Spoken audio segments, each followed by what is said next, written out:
Fala pessoal, bem-vindos ao canal.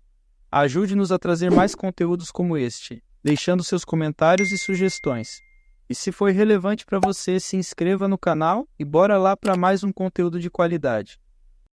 Família, a base de tudo, de Pablo e Carol Marçal. Introdução. Neste livro, eu e a Carol abrimos as portas de nossa casa para ajudar você a elevar sua família a outro nível, em todas as áreas, a patamares que você nunca imaginou. Esteja preparado, porque você desejará viver coisas que nem sabia que a sua alma poderia almejar. Talvez quando se casou tenha sonhado e feito planos para a sua família. Porém, pode estar vivendo momentos muito diferentes. Mas se está lendo esse conteúdo tão especial, é porque vamos desvendar juntos aquilo que tem incomodado você na sua atual realidade e lhe mostrar como modificar esses resultados. O que você precisa fazer é colocar em prática na sua família tudo o que aprenderá. Vamos ajudar você a criar uma proteção sobre a sua família e sobre a sua casa. Enquanto escrevemos esse livro, eu e a Carol temos 16 anos de convivência, tempo em que adquirimos certa bagagem e podemos transbordar coisas que vão acelerar o seu processo de crescimento enquanto família. Aqui vai mais uma dica. Quando nos associamos com pessoas que possuem mais conhecimento do que nós, aceleramos nosso processo de crescimento e rapidamente a nossa família se torna modelo e inspiração para outras. Falaremos sobre a primeira família, que é a Trindade. A segunda família, que é a nossa, quando éramos filhos, no modelo estabelecido por nossos pais. E a terceira família, que é a que você está construindo hoje, dando continuidade a esse projeto de Deus. Você, seu cônjuge e seus filhos, que quando se casarem, lhe darão netos e a família continuará crescendo. Nós abordaremos muitos assuntos aqui porque estamos em busca de famílias que crescerão e transbordarão na vida de outros casais. Eu não escrevo apenas para meus leitores corriqueiros, mas quero que você que está lendo esse livro tenha um casamento pleno, uma família plena, que seja próspero, financeiro, emocional e espiritualmente, que seus filhos o respeitem, que seus pais deixem de encher o saco e que você possa ser alguém digno de resgatar outras pessoas e outras famílias que estão se afogando. Por isso, a família é a base de tudo, de todas as coisas, e quando você entende isso, cria um mecanismo de defesa para que sua família não sofra danos. Toda edificação está sobre uma estrutura que a suporta, que é a sua base. Esse é um assunto que abordaremos nesse livro. Antes da fundação do mundo, a base já existia. Não existe nação, religião, partido político, empresa ou grupos ordenados que sejam superiores a essa instituição. Na verdade, isso que chamamos de a base de tudo é a maior instituição da existência e pré-existência humana. A maior instituição de todas, da qual fazemos parte, é a família. Capítulo 1. Identidade real. A primeira família. A identidade real começa no modelo espiritual de família existente antes da fundação do mundo e representa a primeira família, a grande referência que temos. Estamos falando da Trindade, o Pai, o Filho e o Espírito Santo. Deus poderia ser uma única pessoa, mas escolheu não ser. Isso nos mostra o quanto ele valoriza o relacionamento. A Trindade precisa fazer parte de nossa família e, de certa forma, a família é a representação dessa Trindade aqui na Terra. Pelas características doces e consoladoras do Espírito Santo, podemos dizer que ele é representado pela figura da mulher, da mãe. Não que o Espírito Santo seja do sexo feminino, já que a Bíblia não fala isso. É apenas uma analogia. Os filhos são como a representação de Jesus, e o marido, o pai, é o que representa a figura de Deus dentro da família. Já ouviu falar em pericorese? É um termo da teologia cristã que significa mútuo entrelaçamento entre as pessoas da Trindade. É tudo que a Trindade fazia antes da fundação do mundo. Um movimento, uma dança entre Pai, Filho e Espírito Santo. É algo lindo de observarmos, pois relata a harmonia que já existia entre essa família chamada Trindade. Exercício. Sabemos que a família é um alicerce e é representada aqui na Terra pelo Pai, Deus, Filho, Jesus e a Mãe, Espírito Santo. Espírito doce e consolador. A unidade desses três é poderosíssima. O que você pode fazer para gerar mais unidade dentro da sua família? A destruição da família. Antes de mergulharmos na base de tudo, que é a sua família, quero falar sobre a destruição das famílias, que é algo intencional, provocado por Karl Marx, criador das bases da doutrina comunista, de onde surgiu o marxismo, que de certa forma foi instalado dentro da sua casa sem que você percebesse. O idealizador dessa cultura tinha sérios problemas com seu pai, possuía instrução judaica, era um playboy da época e mal sabia escrever. Ele se associou a Friedrich Engels, e juntos tiveram a ideia de criar uma sociedade igualitária. De início talvez possa parecer algo muito bom, mas não é possível todos serem iguais dentro de uma sociedade. Somos todos a imagem e semelhança do Criador.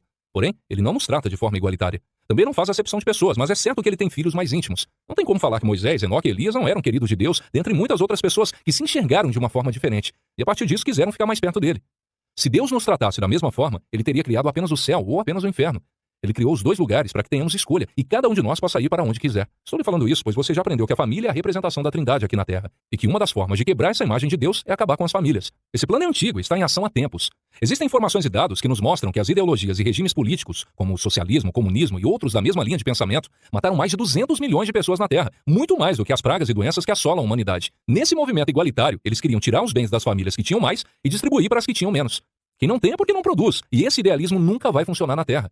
Naquela época, os patriarcas reagiam às investidas contra suas famílias, matando as pessoas que se levantavam com um propósito igualitário. E por isso tais pessoas não conseguiram estabelecer a desejada forma de sociedade. Diante dessa resistência por parte do patriarcado, eles perceberam que precisavam de uma nova ideia. E foi quando surgiu, na década de 20, Antonio Gramsci, filósofo e político italiano, que reformulou o marxismo de alto impacto para marxismo cultural, agindo de forma lenta, década após década, para modificar os pensamentos e comportamentos da sociedade. Você deve ter estranhado quando eu disse que o marxismo está dentro da sua casa, mas é porque ele vem sendo implantado há décadas e nunca se ouviu falar disso. Por exemplo, quando olhamos para mulheres viris mulheres que assumem o lugar dos homens na casa, para homens que perdem a autoridade do patriarcado ou para filhos rebeldes, vemos que tudo isso é fruto do marxismo cultural. A família sendo destruída é algo que não podemos ignorar, pois sem ela não teremos nada. Antes a ideia era tomar os bens à força. O patriarca brigava e defendia os bens da sua família. Por isso, o marxismo cultural busca ferir a imagem e a autoridade do homem, para que ele perca o poder de proteger sua família. Na realidade atual, as pessoas não produzem mais bens porque se tornaram consumidoras. As famílias deixaram de ser impérios e perderam o reinado. O marxismo cultural está fazendo com que você troque de papel com seu cônjuge e tem uma série de comportamentos disfuncionais para enfraquecer e reconfigurar sua família, sua casa. Estamos tão envolvidos com tanta informação que parece sutil e imperceptível a nós essa intencionalidade de destruir a família, a imagem do homem, da mulher e a educação dos filhos. Para analisar o que o marxismo cultural está fazendo, lembre-se do desenho Simpsons. Se você não conhece, assista alguns episódios. Nele podemos observar a desconstrução moral de uma família, e esse é o desenho mais assistido na face da Terra. O pai é um idiota, o pior funcionário da usina onde trabalha, o bêbado do bar, e não tem o respeito dos filhos. Quando olhamos para o desenho da Peppa Pig, vemos que ela não xinga ninguém, mas se refere ao pai como papai bobinho. Já reparou nisso? Atente também para os desenhos da Disney. Não existe uma família tradicional, pois eles não acreditam nesse modelo de família, e há uma intenção oculta por trás de tudo isso, da qual talvez você nunca tenha ouvido falar. Minha intenção não é combatê-los, nem falar de marxismo. Desejo que você busque conhecimento e tire essa cultura de dentro de sua casa. Você precisa entender que a família é uma base, e se quiser salvar e defender a sua base, precisará expulsar a cultura marxista de dentro da sua casa. Exercício. Pesquise sobre o marxismo cultural e identifique como ele tem afetado sua família. A verdade é que você foi enganado. Hoje em dia as pessoas não querem mais ter filhos, não querem se casar. Mas o que eu acho mais interessante é que a Bíblia explica há milênios que nos últimos dias as pessoas falariam contra o casamento. Só para você ter uma ideia cultural e histórica com relação às nações, quando uma nação é formada por casais que não possuem uma média de 1,9 filho por casal, essa cultura desaparece ao longo do tempo. Isso não é brincadeira. Alguns países chegam a pagar para os casais se reproduzirem porque as culturas deixarão de existir. Sabe qual é o engano? Você não sabe qual foi o engano. Fizeram você acreditar que não deve ter filhos porque você se acha tão ruim que não vale a pena ser reproduzido. Essa sociedade atual e esses movimentos contra a família estão pregando uma coisa linda, que é a sua falsa sensação de liberdade. Com isso, as famílias estão sendo destruídas aos poucos, de modo que você não percebe. Em 2020, o marxismo cultural completou 100 anos. Esse movimento é conhecido por pessoas que militam contra a família. Porque querem atacar a base de tudo? Porque se você ataca a base de tudo, ataca o reflexo, a glória do Deus vivo na Terra. Se sua base estiver errada, sua construção ficará torta. Se errar na base, compromete o acabamento e toda a construção. Mude a base, porque a base de tudo é a família. E ela se constrói na identidade, unidade e linguagem. A base resolve tudo. Se a sua base estiver bem conectada, tudo o que construir em cima vai funcionar.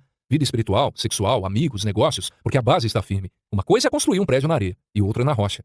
A rocha é Cristo. Ele é a base de todas as coisas. Você que errou com seu cônjuge por meio de engano, sexualidade, traição, deslealdade com os filhos, no mundo nos negócios, ou trocou sua família por dinheiro, pode parar onde caiu e voltar atrás. As misericórdias de Deus se renovam a cada manhã, basta querer fazer diferente. Há muita coisa que você acha que é óbvio para o seu cônjuge e tem certeza de que ele sabe, mas você nunca falou para ele. O casamento é uma caminhada para o resto da vida. Traga clareza para o relacionamento por meio da conversa, porque a base de tudo é para reconstruir os fundamentos e não os explodir e jogar tudo para cima. Digo isso porque eu sei que você foi doutrinado a jogar tudo para o alto. Quantos casamentos poderiam ser restaurados sem o ensinamento de que, se me traiu, é uma vez só? Se Deus renova sua misericórdia todos os dias, você também precisa renovar. Às vezes você não tem um ar de misericórdia, mas já pensou que você já traiu Deus, seus pais, seus amigos, em contratos, ou que você os trai direto? Seja forte, corajoso, corajosa para vencer na vida e nada abalar você. Acreditamos na geração de valor, na restauração e na estruturação do casamento. As 7 camadas da identidade. Para resgatar a identidade e os papéis de cada um dentro da família, precisamos começar a recuperar nossa própria identidade. Faremos uma breve abordagem sobre o assunto. A primeira camada é o projeto, o que Deus diz a seu respeito. A segunda camada é a autoimagem, o que as pessoas em que você confia dizem sobre você. A terceira camada denominamos autoconhecimento, seu movimento para dentro de si mesmo, descobrindo seus limites e potenciais. A quarta camada é o corpo, seu coeficiente intelectual, QI, em que atua seu raciocínio, suas tomadas de decisão e sua razão. A quinta camada é a alma, e chamamos de quociente emocional, QE, em que atua sua mente, vontade e emoções. A mente exerce governo sobre a vontade e sobre o corpo, é onde reside a sabedoria e o conhecimento. A sexta camada é o seu espírito, e chamamos de quociente espiritual, QS, em que temos o relacionamento com o Criador e o propósito de vida, que se não estivermos conectados com Deus, não conseguiremos acessar. A sétima é a camada da plenitude, que traz por evidência o transbordo, como uma caixa d'água quando está cheia e começa a vazar água por cima. Em qual camada você está? Exercício. Em qual camada da identidade você se encontra? E o que você vai fazer para mudar de nível? Paternidade e maternidade. Vamos estabelecer que sem a figura de um pai e de uma mãe, não há como criarmos filhos emocionalmente saudáveis. Por mais que a mãe se dedique e dê o seu melhor para criar um filho sozinha, nunca conseguirá suprir tudo aquilo que representa a figura paterna para seus filhos. Um adulto que não teve a figura paterna bem definida é um adulto com muitos bloqueios e carências. Os filhos precisam ter 2 referenciais. É importante para uma família, nos moldes tradicionais, que cada um desempenhe de forma clara o seu papel. Quantas vezes, inconscientemente, tentamos bloquear o acesso do nosso cônjuge aos nossos filhos, por não concordarmos com a sua opinião, por não confiarmos plenamente na capacidade de o outro exercer seu papel, ou ainda por um propósito de vingança velada? A mulher é instintivamente mais protetora, e é preciso muito cuidado nessa proteção para não bloquear o pai de cumprir o seu papel. Não é possível um pai imprimir doçura na vida de uma menina, assim como não é possível uma mãe ensinar virilidade ao seu filho. Por isso a importância de que cada um cumpra o seu papel. Se existem as duas figuras dentro da sua família, é importante que cada um tenha o seu papel bem definido, respeitando o papel um do outro, concordando ou não com a forma com que ele ou ela atuem. Caso discorde e precise pontuar, não faça isso na frente dos seus filhos, mas converse em particular, pois as crianças são super inteligentes e certamente vão absorver algo negativo dessa discordância. Se falta uma dessas figuras na sua família, procure substituir por outra pessoa. No caso das mães solteiras, busque por um avô, um tio, alguém de confiança e que consiga suprir de alguma forma e colocar a semente da virilidade na vida dos seus filhos. É importante que você perceba o resultado e o efeito que a figura paterna e a materna agregaram na sua criação. Muitos adultos têm problemas nessa área, pela falta de uma dessas figuras ou até mesmo pelo déficit de cuidados e zelo que eles possam ter vivido. E só quem passou sabe o que isso lhe causou e o que precisou ressignificar por conta dessa falta. Portanto, dê o seu melhor para seus filhos. E se ainda sofre as dores da relação com seus pais, busque de alguma forma a solução desse problema para que ele não o impeça de transbordar. Muitos dos problemas que temos na vida adulta se originaram na infância e precisamos refletir sobre isso. Como está a sua vida hoje em relação aos seus pais e à criação que teve? O que você precisa superar e ressignificar? Será que foi uma rejeição, um abuso ou um abandono? Todos nós precisamos resolver essas questões. Reflita. O que precisa fazer para que a criação dos seus filhos seja diferente da que você recebeu? É fundamental essa clareza para que eles tenham uma referência saudável de mãe e de pai. Exercício. Transborde o que você aprendeu nesse capítulo na vida de pelo menos 3 pessoas. Pode fazer isso por telefone. 3 tipos de homens e 3 tipos de mulheres. Abra sua mente para olhar para dentro de si e identificar se vem sendo o tipo de homem ou de mulher com perfil errado na sua família. É preciso ativar sua consciência. Fizemos algumas lives sobre os tipos de homens e de mulheres que existem e o impacto desses comportamentos nas famílias. Percebemos o desconhecimento das pessoas sobre o assunto, e o nosso coração se comoveu em ver tantas famílias desestruturadas pela falta de compreensão e clareza desse tema. E assim surgiu esse livro. Agora veremos os 3 tipos de homens e os 3 tipos de mulheres para ver em qual perfil você encaixa e o que precisa fazer. Mas você precisa entender que a primeira coisa para um casamento prosperar é a definição de papéis. Porque a maior crise atual é de identidade, e a única pessoa para a qual você precisa correr e atacar diariamente é você mesmo. Não é atacar o seu passado ou futuro, mas sim o agora. A maior guerra é a crise existencial. É saber responder de onde você veio e para onde você vai. Essas respostas lhe mostrarão o que precisa fazer. Onde está a chave? Na identidade. Se a configuração estiver errada, seu resultado também estará errado. Então preste atenção. O problema na sua identidade atinge todas as áreas, porque a identidade é essência, como um perfume. Carol teve uma excelente criação por parte de seus pais, mas como quase todas as mulheres de sua geração, ela chegou ao casamento com um comportamento um pouco viril. Ela dizia que se eu não fizesse tal coisa, ela mesma resolveria. Metia os pés e fazia. A maioria das mulheres foram preparadas para serem independentes, e isso é muito ruim. Talvez você, mulher, assim como a Carol, não seja completamente viril, mas tem alguns traços em seu comportamento, porque seus pais, avós e até mesmo professores incutiram essa forma de agir em sua cabeça. É possível transitar entre os 3 tipos de perfis e ter um percentual de cada um. Mas o ideal é que a mulher seja completamente feminina. E isso não quer dizer que tenha de ser otária. Quando falamos da mulher feminina, nós nos referimos ao perfil ideal para ela gastar menos energia na vida. Não queremos colocar um limitador em você, muito pelo contrário. Nossa intenção é que todo esse aprendizado seja uma base para se chegar a outros patamares, muito além do que já viveu ou alcançou até agora. A maior dificuldade para uma mulher viril é permitir o direcionamento pelo seu marido e parceiro de vida. Ela é controladora, inconscientemente quer ter o domínio das mínimas coisas, da vida do marido e da vida dos filhos. Sua grande dificuldade é sair do comando e deixar as coisas fluírem, e as pessoas tomarem decisões por conta própria, mesmo que sejam decisões erradas. A mulher pode saber o que fazer, mas quando direcionada pelo marido e agindo em comum acordo com ele, desfruta do cuidado e da proteção dele, exercendo o papel para o qual foi chamada.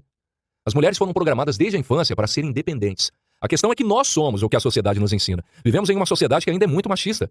Depoimento da Carol. Cresci em uma estrutura familiar na qual tive um exemplo de um relacionamento estruturado. Meus pais têm 30 anos de casado e mesmo passando por muitas dificuldades, eu os vi se levantar e continuar. Eles não desistiram do casamento. Então esse foi o referencial que eu tive. Lembro-me de que aos 13 anos, aprendi com esse modelo de meus pais que deveria me casar para me manter casado e constituir uma família. Uma vez eu falei perto dos meus pais, eu vou fazer isso porque se um dia eu casar e não der certo, tenho como me sustentar e me resolver na vida. Esse pensamento parece algo bom, mas é uma mentalidade que se nós alimentarmos, torna-se algo destrutivo, que em algum momento vai minar o relacionamento. O que nós aprendemos desde a infância? Precisamos ser independentes e saber nos virar sozinhas. Essa é uma perspectiva pela qual se a mulher e o homem não forem bem resolvidos quando entrarem no casamento, não se mantêm casados. Mas dependendo da forma como vocês entram no casamento, viram 2 caminhões chocando de frente. E a batida vai ser dolorida, porque não tiveram uma mentalidade preparada. Nós fomos preparadas para o mercado de trabalho, para viver um estilo de vida que as nossas mães não tiveram. E quando iniciamos uma família, temos essa dificuldade, porque foi algo que as nossas avós viveram e a nossa geração quebrou totalmente. Ou seja, você que tem a responsabilidade de resgatar valores com a ótica e a visão correta. Os 3 tipos de homens são emasculado, afeminado e viril. Os emasculados são aqueles que idolatram a mãe e repudiam a esposa. Acabam se aproximando de mulheres dominantes, com perfil parecido com os de suas mães. Emasculados dificilmente se casam com mulheres femininas, pois estas sempre buscam um parceiro viril. O efeminado age e se comporta como uma mulher.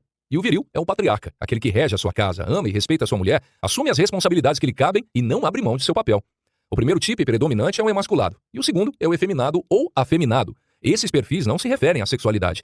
O terceiro tipo do homem é o que menos há na sociedade hoje, o homem viril. O homem viril. O homem viril gosta de acordar cedo, vencer na vida, se antecipar, estar à frente. É competitivo, come quina de parede e gosta de chupar um fruto. É o homem que, quando a esposa sai do banheiro pelada, olha pro fruto. Ele não é o homem perfeito, mas vai para as cabeças mesmo. Como os homens foram canalhas nessas últimas décadas, criou-se uma repulsa acerca da figura do homem, da forma intencional para destruir a família. O homem viril é confundido com o machista e criou-se uma cultura de que todo homem é estuprador. Então o machismo não cura o feminismo. O feminismo é um curativo que tenta curar o câncer chamado machismo. O que é o machismo? São homens desvalorizando mulheres. E o que é o feminismo? Mulheres tentando se igualar aos homens, mas não tem como a Carol ser igual ao Pablo, e nem o contrário. Carol tem que ser menos inteligente para ser igual a mim, Pablo, porque quimicamente falando, as mulheres são mais inteligentes do que os homens. Os valores que desvalorizam mulheres são machistas. E se você, mulher, tenta se igualar aos homens, entenda que você é mais frágil na estrutura óssea, e só isso já torna diferente. Deus não nos fez iguais. O homem viril está em falta no mercado. Por isso, quando encontrá-lo, aproveite, mas não adianta achar que existe um homem perfeito, porque ele terá traços de emasculados. Homem viril, cuidado, porque às vezes sua virilidade passa do ponto. O homem emasculado. O homem emasculado é o que mais é encontrado por uma questão cultural, por um comportamento que foi estabelecido há um século. A imagem do homem está sendo denegrida, e passamos de dois extremos. Do primeiro, o homem agressivo, machista, possessivo e que não respeita em nada a mulher, para o segundo, homens afeminados, que não saem da barra da saia da mãe, não adquirem maturidade e que são meninos. Isso é culpa dos pais, pois foi passado de geração para geração. As mães identificaram esse primeiro comportamento e não desejaram essa imagem e comportamento para os filhos. Daí começaram a tratar os filhos como os queridinhos. Já a menina tinha que trabalhar e ser independente desde cedo. E hoje colhemos os frutos desse comportamento com homens fracos, que não sabem tomar decisão, pois não tiveram referencial e não sabem cuidar da sua família. A Alemanha era uma nação com homens altamente viris. Mas depois das 2 guerras mundiais, perdeu os patriarcas, ficando os homens emasculados. Os homens viris eram reprimidos, pois eram comparados a Hitler. As mulheres começaram a governar sobre as casas e as crianças cresceram sem a figura do pai viril. Logo, a figura paterna foi desconfigurada, e os homens começaram a ter o comportamento das mães e, consequentemente, a idolatrá-las. O comportamento do homem emasculado é repudiar a esposa e idolatrar a mãe. Não conserta nada em casa, não vence na vida e não tem habilidades para ganhar mais do que a esposa. Além disso, não encara o fruto. E se você pedir para ele chupar e ele responder que está com sono, é um emasculado de marca maior. Eles são a maioria na Terra. O homem é efeminado ou afeminado. O homem efeminado copia e faz moldagem e faz modelagem da própria mulher. Ele exalta os traços da mulher. Há muito homem efeminado que não é homossexual. Isso não tem relação com sexualidade. Os 3 tipos de mulheres são feminina, viril e masculinizada. A masculinizada age e se comporta como um verdadeiro homem. A viril, como falamos acima, assume o papel masculino. Vai à frente e quer assumir um papel que não é dela, o de patriarca. A feminina é a mulher que sabe reconhecer o marido como patriarca, se permite ser cuidada e amada, e não abre mão do seu papel. Mulher viril. A mulher viril é top exteriormente, mas é briguenta, birrenta, mesmo que por fora pareça doçura, por dentro é um café amargo. Você tem que ter cheiro de baunilha, e não de café amargo. Sabe o que é a mulher amarga? Essa é a mulher viril. Ela foi programada para ser independente, altamente segura, e não precisar de nada, nem de Deus. Inconscientemente são controladoras, querendo dominar os filhos e o marido. Mulher feminina. A mulher feminina é considerada como otária, trouxa, mas não é. Ela assume o papel de mulher e não se importa com os rótulos. Ela se permite ser amada e cuidada. Mulher masculinizada. A mulher masculinizada é a que modela o comportamento de um homem. Vai para as cabeças, vai para a porrada. Ela nem percebe que lhe foi inserida a mentalidade de ser masculinizada, pois foi muito sutil e como se fosse algo benéfico. Hoje colhemos os frutos disso. Então, relembrando, a mulher viril é doce quando se olha, mas é rancorosa e tem cheirinho de café. A masculinizada é amarga por dentro e por fora. A mulher feminina é doce igual morango. Muito provavelmente o viril buscará uma feminina, e um emasculado atrairá uma viril. Para que isso mude, é preciso alterar um comportamento de cada perfil e se adequar ao novo. Uma viril atrairá um emasculado, e para que ela atraia um homem viril, tem que alterar seu comportamento para a feminina. A família precisa desses ajustes. Busquem alinhar o lar de vocês. Os perfis se encaixam. Agora imagine os cenários. Um homem viril casando com uma mulher masculinizada. O que vai acontecer? Vias de fato, os dois vão para a porrada. Se um homem viril casa com uma mulher feminina, tem menor probabilidade de brigas, maior de prosperar e há mais paciência na relação de um com o outro. Isso, porém, não assegura o sucesso do casal, porque o homem precisa ter caráter, ser uma nova criatura em Deus e gostar de trabalhar. O homem emasculado quer casar com uma mãe. Ele quer a mulher viril, e a mulher viril quer casar com um emasculado, porque consegue controlá-lo. Já se a mulher viril casar com um homem viril de verdade, haverá choque todos os dias. O que mais se vê são mulheres que precisam resolver o mundo, e um monte de homens bananas, sem atitude. Só que essas mulheres que precisam resolver tudo se tornaram amargas e estão morrendo por dentro. É importante entender que os perfis se conectam, porque a mulher feminina se conecta com o homem viril, a mulher viril se conecta com o emasculado, e o casal viril vive em conflito. Quando você vira uma mulher viril, já dá pra saber com quem ela está casada, porque ela quer um escravo. Durante os 10 anos de casamento, tivemos que aprender a nos relacionar, pois Carol chegou com traços de virilidade, querendo mandar, então ela aprendeu o poder da submissão, que não é ser otária. Fica a pergunta, qual é o grande código por trás dos perfis? Se você identificou o seu perfil e não gostou, saiba que até merda muda. Por que você não pode mudar? Merda vira esterco, e ela aduba uma planta que pode ser sua própria família. Aprenda uma coisa, mulher não cura homem, e homem não cura mulher. O cérebro modela. Somos um produto do meio, a média de onde vivemos. Para um homem mudar, ele precisa copiar a frequência, precisa modelar, andar com homens com quem deseja parecer. Quer ser agressivo? Ande com lutadores, com homens que pegam na enxada. O homem masculado precisa ativar a virilidade. O homem viril precisa moldar um coração para não ser idiota e ser manso. Moisés foi um homem que quebrou tudo, mas foi o mais manso e humilde da terra. É possível. O homem efeminado precisa de um pai, precisa desconectar do cordão umbilical da mãe de forma física, emocional e espiritual. Quando voltei da lua de mel, chorei muito e fiz uma ruptura, porque lembrei de que minha mãe não colocaria mais comida no meu prato, dentre outras coisas, e pensei, já era, minha mãe foi trocada, o cordão foi cortado. Falei pra ela, mãe, a Carol é minha esposa e a pessoa mais importante. Fui dolorido, mas precisava cortar isso, porque eu era emasculado. Tinha uma tendência natural de proteger minha mãe devido ao divórcio deles, e a tornava minha protegida. Eu a idolatrava. Não tem como ser imasculado. Você conhece o imasculado pela idolatria com a mãe e a repulsa com a esposa. Tome cuidado, porém, para não ir ao extremo da desonra. Para saber se o marido é imasculado ou afeminado, tira a roupa na frente dele e coloca o fruto na cara dele. O homem viril vai cheirar, o imasculado vai evitar. Não adianta querer colocar a culpa no outro. Estamos falando dos dois, marido e mulher. Se você for uma mulher viril e não entender que precisa baixar a cerviz, a cervical, não é ser trouxa, mas sim humilde e reconhecer os erros, deve entender que não precisa de sistema de defesa e que isso machuca você mesmo e o outro. Arranque a casca que foi criada em você. Você não é uma mulher ou um homem X ou Y. Você está. Submissão. Se você é submissa, vive mais em paz. Mas como ser submissa de um homem truculento, idiota ou que não quer prosperar? A submissão é horizontal, não vertical. Se você acha que seu marido é o seu patrão, você não está à luz das escrituras. Se coloca seu marido como seu líder vertical, você é escrava dele. A submissão não é na vertical, é na horizontal, porque o homem vai na frente. Enquanto Carol não entendeu que eu estava pronto para morrer por ela e que ela não estava pronta para morrer por mim, não foi tão feliz. O código da submissão é Pablo ter poder para governar e Carol para influenciar. Qual vale mais? Quem tem mais poder? Quem influencia. Prefiro ter influência de sentar-me à mesa do presidente e dar a ele conselhos para mudar do que ser presidente, senador, governador. Submissão é submeter-se a uma missão. Nossa missão é construir uma família, com filhos fortes, saudáveis, e vou me submeter ao meu papel e fazer o meu dever. É andar em unidade, no mesmo caminho e propósito em prol de algo. Se a base estiver errada, é necessário reconstruir tudo. A única opção é reconhecer seus erros, que precisa transformar e fazer diferente. Não adianta apontar o dedo. Se for submissa a um homem viril de verdade, a mulher será feliz, próspera, cuidada, segura, terá atenção e ele nunca vai trocar um almoço na sua casa por qualquer outro compromisso. O problema é que as mulheres são rixosas, encrenqueiras e briguentas por natureza. Decidir ser submissa é bom, mas na prática, no dia a dia, não é nada prazeroso. Não se engane. Tarefa. Sente-se com seu cônjuge e coloque no papel o estágio em que estão. Qual o comportamento de cada um? E conversem sem agredir um ao outro e sem acusações. Exercício. Mulheres, leiam Provérbios capítulo 31, versículos de 10 a 31 e Provérbios 14. Homens, leiam Colossenses capítulo 3, versículo 19 e Efésios capítulo 5, versículos de 28 a 31. A nova identidade. Ser uma só carne. Quase que de forma literal, quando casamos, nos tornamos uma só carne com o nosso cônjuge. E a junção desses DNAs são os filhos que nascem.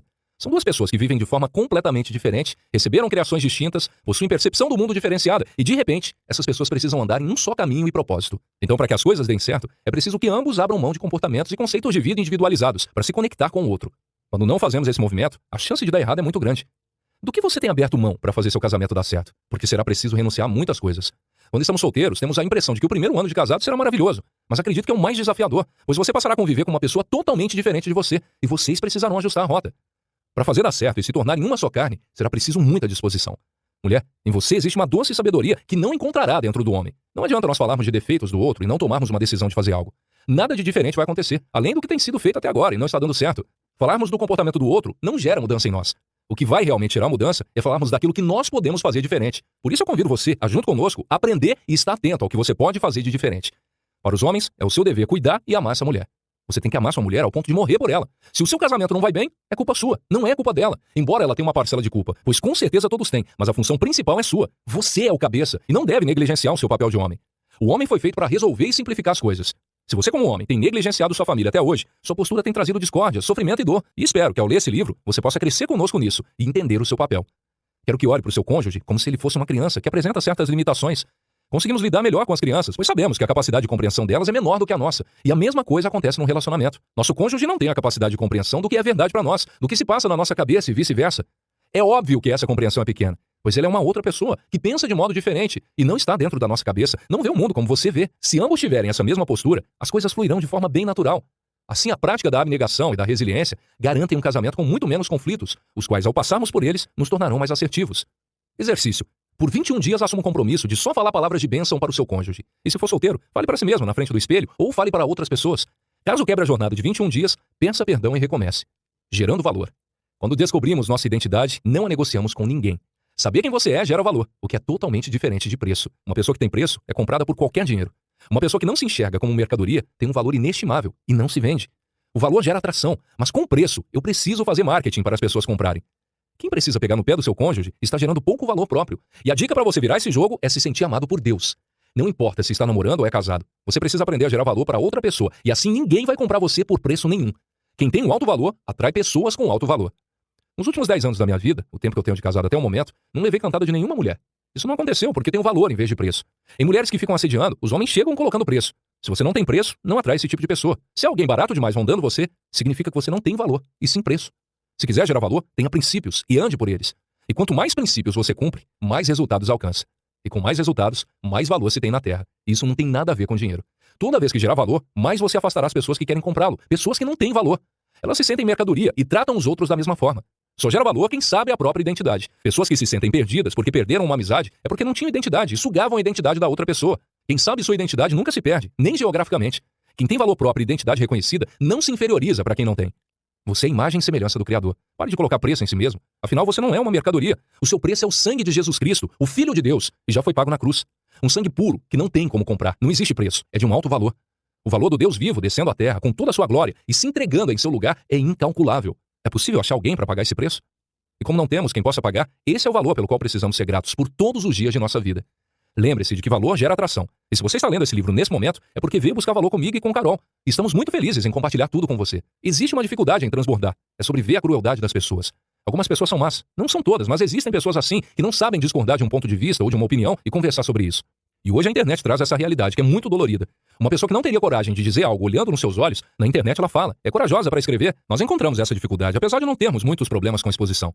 Mas cada vez que recebemos um testemunho de alguém falando que a série é a base de tudo que fizemos no ano passado transformou o relacionamento, isso nos motiva a estarmos aqui escrevendo esse livro para abençoar sua família. É tudo sobre você e o que estamos falando. Você entenderá da forma como quiser. Às vezes não vai agradar, vai confrontar e você pode entender da forma como preferir. Apenas questionamos quais frutos você tem dado, quais são os seus resultados, como está a sua família, como está o seu relacionamento com seus filhos e com a sua esposa. Se você estiver no nível de ensinar outras pessoas, fique em paz. Faça da forma como achar apropriado. Se não tem humildade para aprender as coisas, nunca o transbordo será confortável. Confortável é ficar deitado lá na sua cama bem quentinha. Só que existe um problema. Um dia pode ser gostoso, mas no segundo já se torna algo insuportável. Assim como um relacionamento ruim pode parecer confortável e quentinho no primeiro momento, mas logo vai começar a ser desagradável. As pessoas acham que se você não tiver sentido uma dor específica, não pode falar sobre ela. Mas eu te faço uma pergunta. Para ter compaixão, você precisa sentir as mesmas dores e ter passado por todos os sofrimentos que todo mundo passou?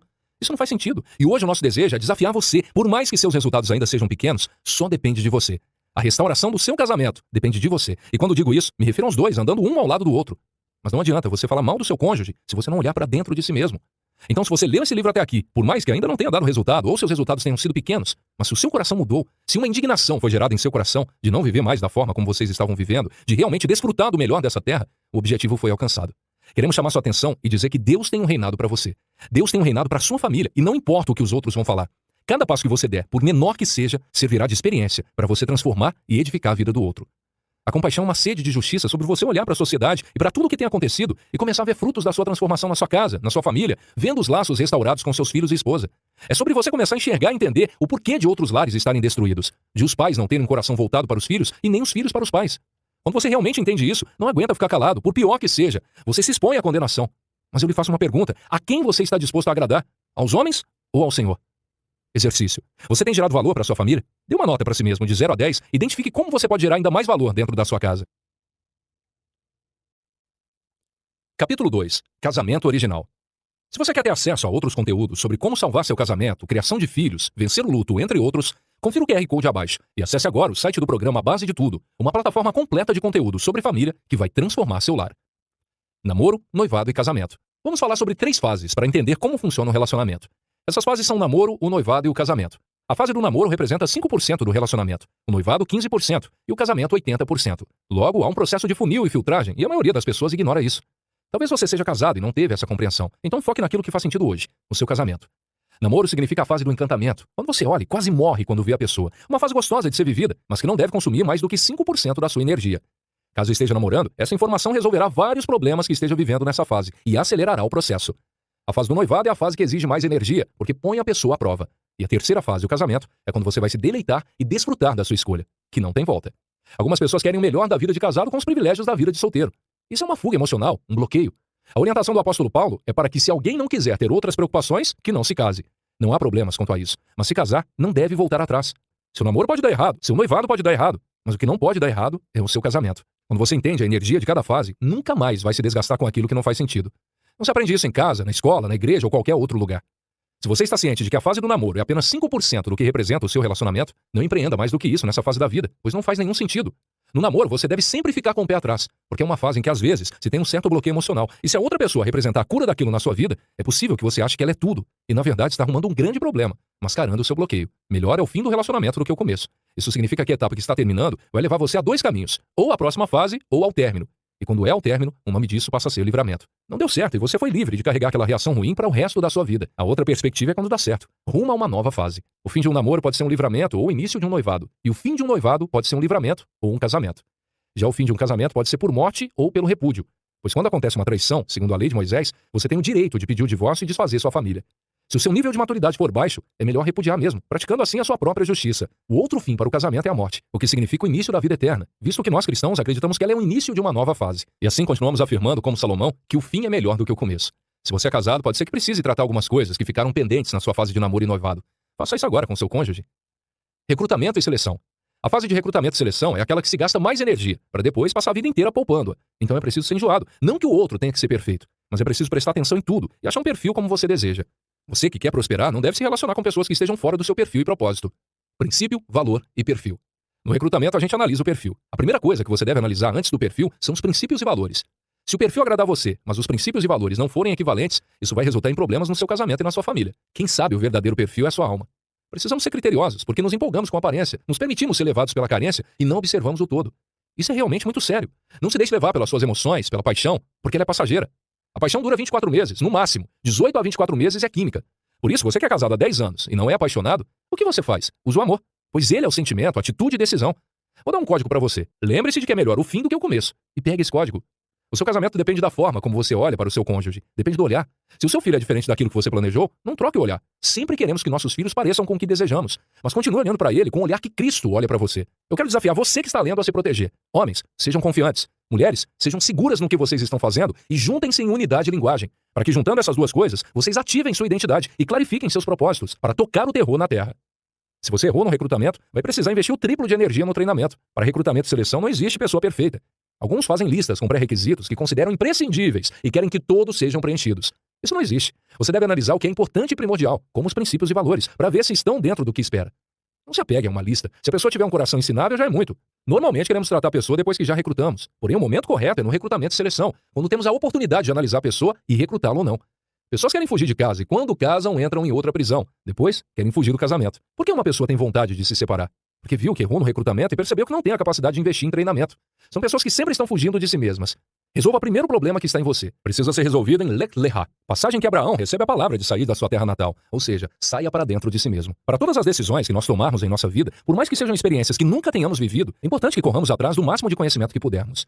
Isso é muito interessante, pois para nos tornarmos profissionais, estudamos por anos. Vamos para a faculdade e praticamente não paramos de estudar. Já para a função mais importante da nossa vida, que é ser marido, esposa e pai e mãe, deixamos acontecer naturalmente. Assim fica tudo mais difícil, principalmente se deixarmos para aprender ao longo dos dias. Exercício. Avalie se essas fases foram bem resolvidas em sua vida. Transborde esse conhecimento na vida de 3 pessoas solteiras. Deixará seu pai e sua mãe. Seu casamento não funcionará se levar seus pais para dentro dele. Quando eu e a Carol nos casamos, fizemos um pacto de que não levaríamos problemas para os nossos pais. Cumprimos esse pacto com tanta seriedade que nossas mães chegaram a comentar: Carol, deve achar que o Pablo é perfeito. Carol nunca se queixava de nada, mesmo no início do casamento, que foi o período mais difícil para os ajustes. Tínhamos a percepção de que todas as vezes que se leva problema conjugal para os pais, para sua família de origem, é gerado um sentimento de raiva pelo genro ou pela nora. E quando alguém leva seus problemas para os pais resolverem, significa que ainda é um menino imaturo e que precisa de alguém para resolvê-los. A verdade é que eles não vão conseguir resolver seus problemas e provavelmente vão criar outros. Somos muito ligados à família da Carol, e em certa ocasião bati o carro e pedi para ela não contar a eles o que havia acontecido. Ela me perguntou por quê, e esclareci que eles não iriam pagar o conserto, mas iriam criticar. E não devemos dar relevância a esse tipo de acontecimento. Sempre entreguem algo bom, e não problemas, porque vão gerar polêmica, contenda e intriga familiar. Há 2 anos, estávamos em uma churrascaria comemorando meu aniversário, e a mãe da Carol me disse: Pablo, nós nunca brigamos. É verdade, tivemos algumas divergências profissionais, mas nada pessoal. Ela concluiu dizendo que esse fato aconteceu porque eu não aceitava que a Carol falasse de mim para a mãe dela, nem da mãe dela para mim. Vemos que é um bom caminho a ser seguido. Não envolver os pais no relacionamento não significa limitar a convivência com a família. Apenas estar ciente de que as pessoas entendem as coisas como elas querem, e isso acaba gerando uma inimizade. Seus pais, sua família, devem fazer parte dos momentos bons do seu casamento e não resolver os problemas, porque eles não são seus solucionadores. Vocês já cresceram, são adultos, e não há por que levar problemas para que eles resolvam. Afinal, quando compartilha e conta tudo o que está acontecendo, você mostra que não está conseguindo resolver. Honre seus pais até o fim. Eles são bênção. Mas a maneira mais poderosa de honrá-los é não levar para eles problemas que não sejam deles. Eu conheço pais que sofrem muito, até na velhice, por verem que seus filhos não conseguem resolver os próprios problemas. E também conheço pais que não respeitam e não sabem o limite da relação com seus filhos. Quando construímos uma nova história, uma nova família, precisamos nos desconectar, de certa forma, de nossa família de origem, pois uma nova aliança está sendo formada. Talvez eles não entendam, principalmente quando os netos chegarem. E haverá necessidade de colocar limites, com muita sabedoria. O princípio bíblico do que estamos lhe contando é Gênesis capítulo 2, versículo 24, que diz: deixará o homem o seu pai e a sua mãe e se unirá à sua mulher. Assuma sua vida. Se seus pais interferem no seu casamento, você está deixando de cumprir um princípio bíblico. Portanto, se isso acontece no seu relacionamento, tome uma providência rápida. Exercício. Descubra 2 novas formas de honrar seus pais e seu cônjuge. A aliança. Casamento é uma aliança entre 3 pessoas, você, seu cônjuge e Deus. E essa é uma aliança de cumplicidade, fidelidade e união. É o princípio básico de qualquer casamento. A aliança que está no seu dedo não é uma aliança, é simplesmente um anel, um símbolo. A mesma coisa acontece quando chamamos um prédio de igreja, quando na verdade nós somos a igreja de Cristo. Afinal, a igreja tem 2 pernas e não 4 paredes. A verdadeira aliança consiste em fidelidade, em guardar seus pensamentos, seu corpo e os seus melhores dias para o seu cônjuge. Dentro de um casamento não devemos deixar ninguém entrar nem sair, mesmo que seja sua família ou seus amigos. Ao desenharmos um triângulo, imagine que na ponta mais alta esteja a figura de Deus, e nas 2 bases estejam a esposa e o marido, um em cada ponta. Crie em sua mente a imagem de um triângulo se movimentando e diminuindo de tamanho. Se uma das bases vive distante de Deus, basta a outra ponta se aproximar de Deus para que o outro lado também se aproxime. Então, se você está em um casamento em que seu cônjuge está longe do Criador, a forma de aproximá-lo de Deus é você mesmo se aproximando. Eu e Carol sofremos muito em nosso casamento por andarmos muito agitados e queremos acelerar o tempo.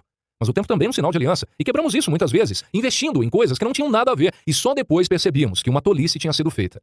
O tempo com a sua família não é algo que possa ser negociado, e você deve fazer de tudo o que estiver ao seu alcance para que essa aliança permaneça confiável.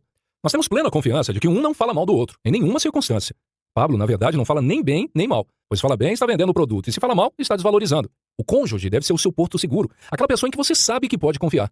Não deixe ninguém sair do seu casamento, nem o cônjuge, nem Deus. E também não deixe ninguém entrar, por melhor que essa pessoa seja. E por último, nunca fique nu diante dos seus filhos. A nudez de vocês é algo que pertence ao casal, e isso faz parte da aliança que há entre os dois no pacto chamado casamento.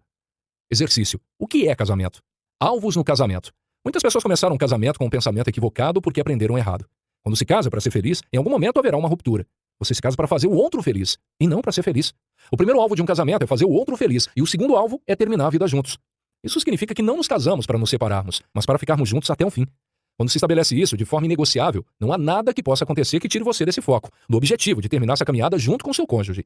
As 5 Linguagens do Amor, do autor Gary Chapman, é um livro que aborda uma maneira diferente de se relacionar e amplia nossa percepção em relação ao nosso cônjuge, pois muitas vezes temos a nossa linguagem de amor e queremos investir na vida do outro da mesma forma que faz sentido para nós.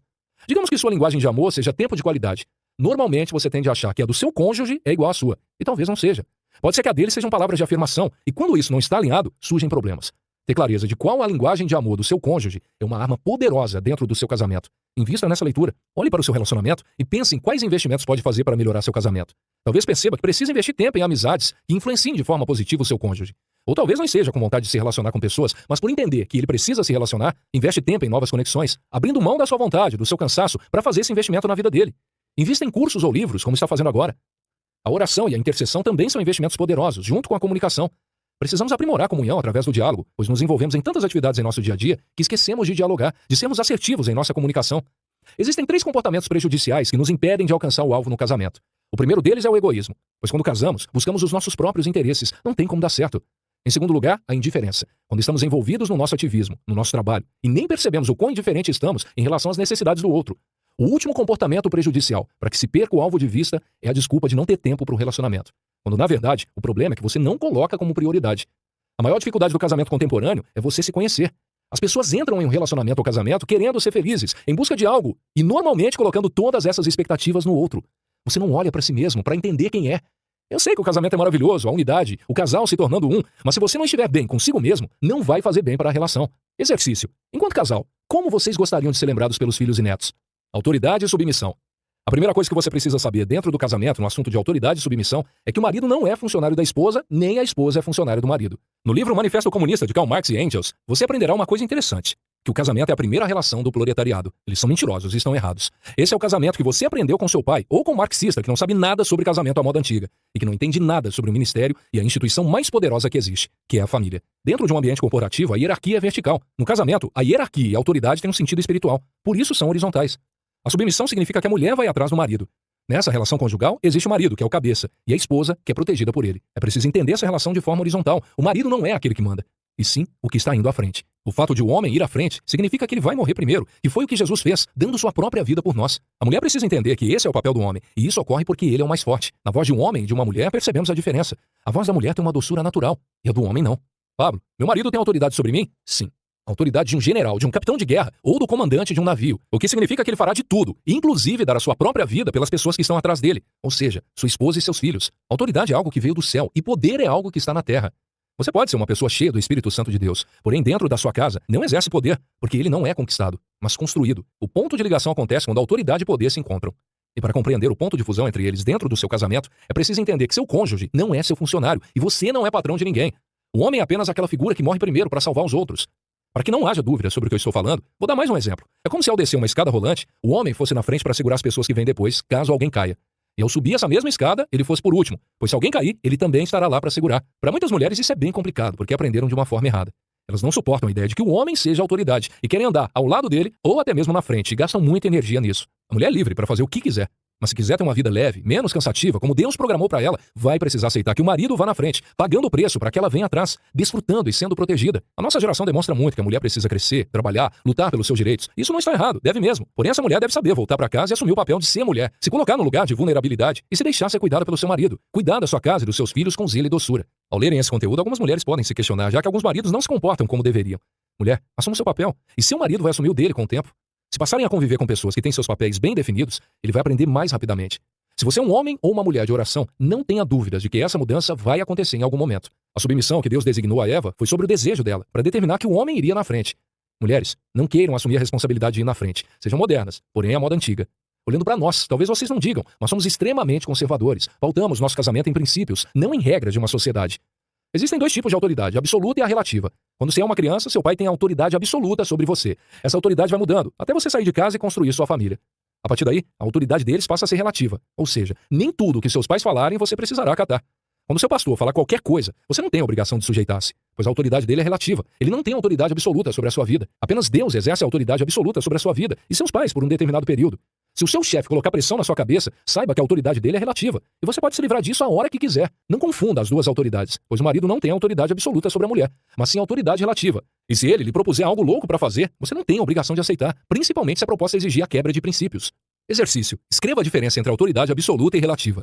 Atribuições. Quando começamos o nosso casamento, nós ganhávamos o mesmo salário, e ambos tínhamos a mesma atribuição, que era trazer recursos para o casamento.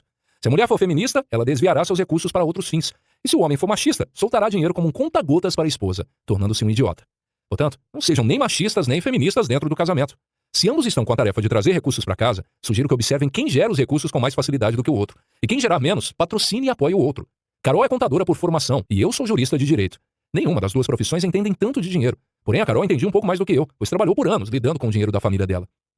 Normalmente, quando os dois estão na rua competindo para trazer mais dinheiro para dentro de casa, acabam se distanciando um do outro e a família fica sem estrutura. Caro leitor ou leitora, caso esteja querendo desistir de continuar a leitura depois de ler a frase acima, se tranquilize. A dica é, descubra quem é o melhor em administrar os recursos. E quando descobrirem, trabalhem juntos para patrocinar isso. Por anos, Carol cuidou das finanças da família. Eu gerava os recursos e ela administrava, porque tinha mais facilidade com os números. Agora colocamos uma pessoa para cuidar devido às atribuições dela com o nosso filho pequeno. Mas por muito tempo eu gerava os recursos e a atribuição dela era gerenciar as finanças.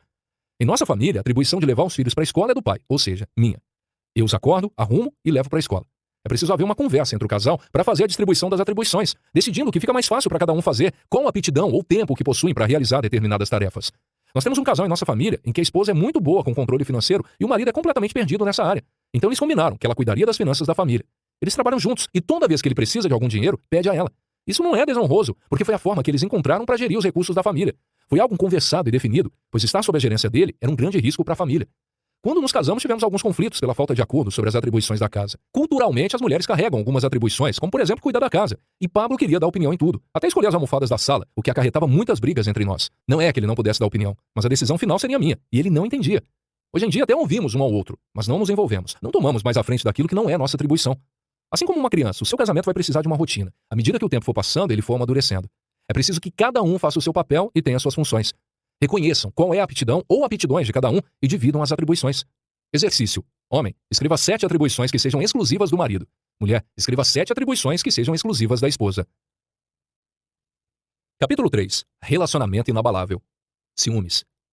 Vamos fazer uma distinção entre ciúme e zelo. O ciúme é fruto da insegurança pessoal de cada um. Na época do namoro, eu sentia muito ciúme da Carol. E cheguei ao ponto de pedir para um rapaz, que eu julgava ser um pouco melhor do que eu, ficar longe dela. A falta de confiança em você mesmo leva a não confiar no outro também.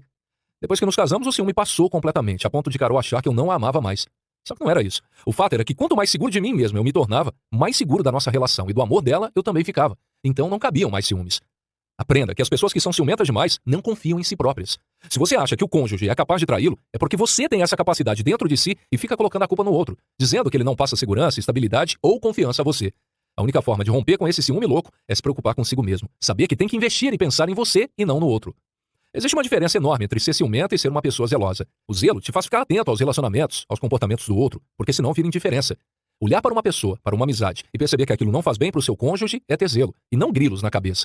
Depois que nos casamos, mantive amizade com um amigo de infância. E o que ele mais gostava era de viajar pelo mundo, andar com muitas mulheres ao mesmo tempo e gastar todo o seu dinheiro. Até que Carol me chamou e perguntou se aquilo era algo positivo para minha vida depois que nos casamos. Não posso esconder que eu ia à casa dele e ficava encantado com a vida que ele levava, com muitas mulheres e uns 3 passaportes, com vários carimbos de países que ele havia visitado, enquanto minha realidade era filho pequeno em casa, apenas uma mulher, viajando para lugar nenhum, apenas ralando como um burro de carga. No fim da história, atualmente, depois de ter feito tudo o que dava prazer a um rapaz solteiro, esse meu amigo não tem mais patrimônio, nem uma esposa ao lado dele, e se tornou um homem cheio de traumas e bloqueios, que feriu muita gente e a ele mesmo. Quando Carol me disse que aquela amizade não me fazia bem, ela estava coberta de razão. Porém, eu a achava chata. Hoje em dia olhamos para essa história e vemos quem ganhou mais. Precisamos ter cuidado e zelo com o outro, mesmo que ele ache chato. Porque o zelo e o cuidado que tem a ver com o outro são diferentes do ciúme, que é um sentimento egoísta. Se você está sofrendo com ciúmes, olhe para dentro de si e resolva isso agora. Exercício. Qual a diferença entre ciúmes e zelo? Conflitos no casamento. Qual é a chave da família? É ter paciência, pois a sua família não vai ser perfeita. A nossa também não é. Temos os nossos problemas sérios e o nosso atual é que não queremos ficar nos mesmos problemas todos os dias. Onde há paz, não existe conflito. Isso acontece quando 2 cérebros estão na mesma frequência e você sabe o que irrita e tira a paz do outro. Houve um tempo em que achávamos que o casamento havia sido criado para brigas, pois brigávamos muito. Algumas vezes paramos a discussão para descobrir qual era o motivo pela qual estávamos discutindo e víamos que eram coisas que não faziam o menor sentido. Descobrimos que toda a briga de hoje é referente a coisas de ontem que não foram resolvidas. Não aguentávamos mais brigar por coisas idiotas.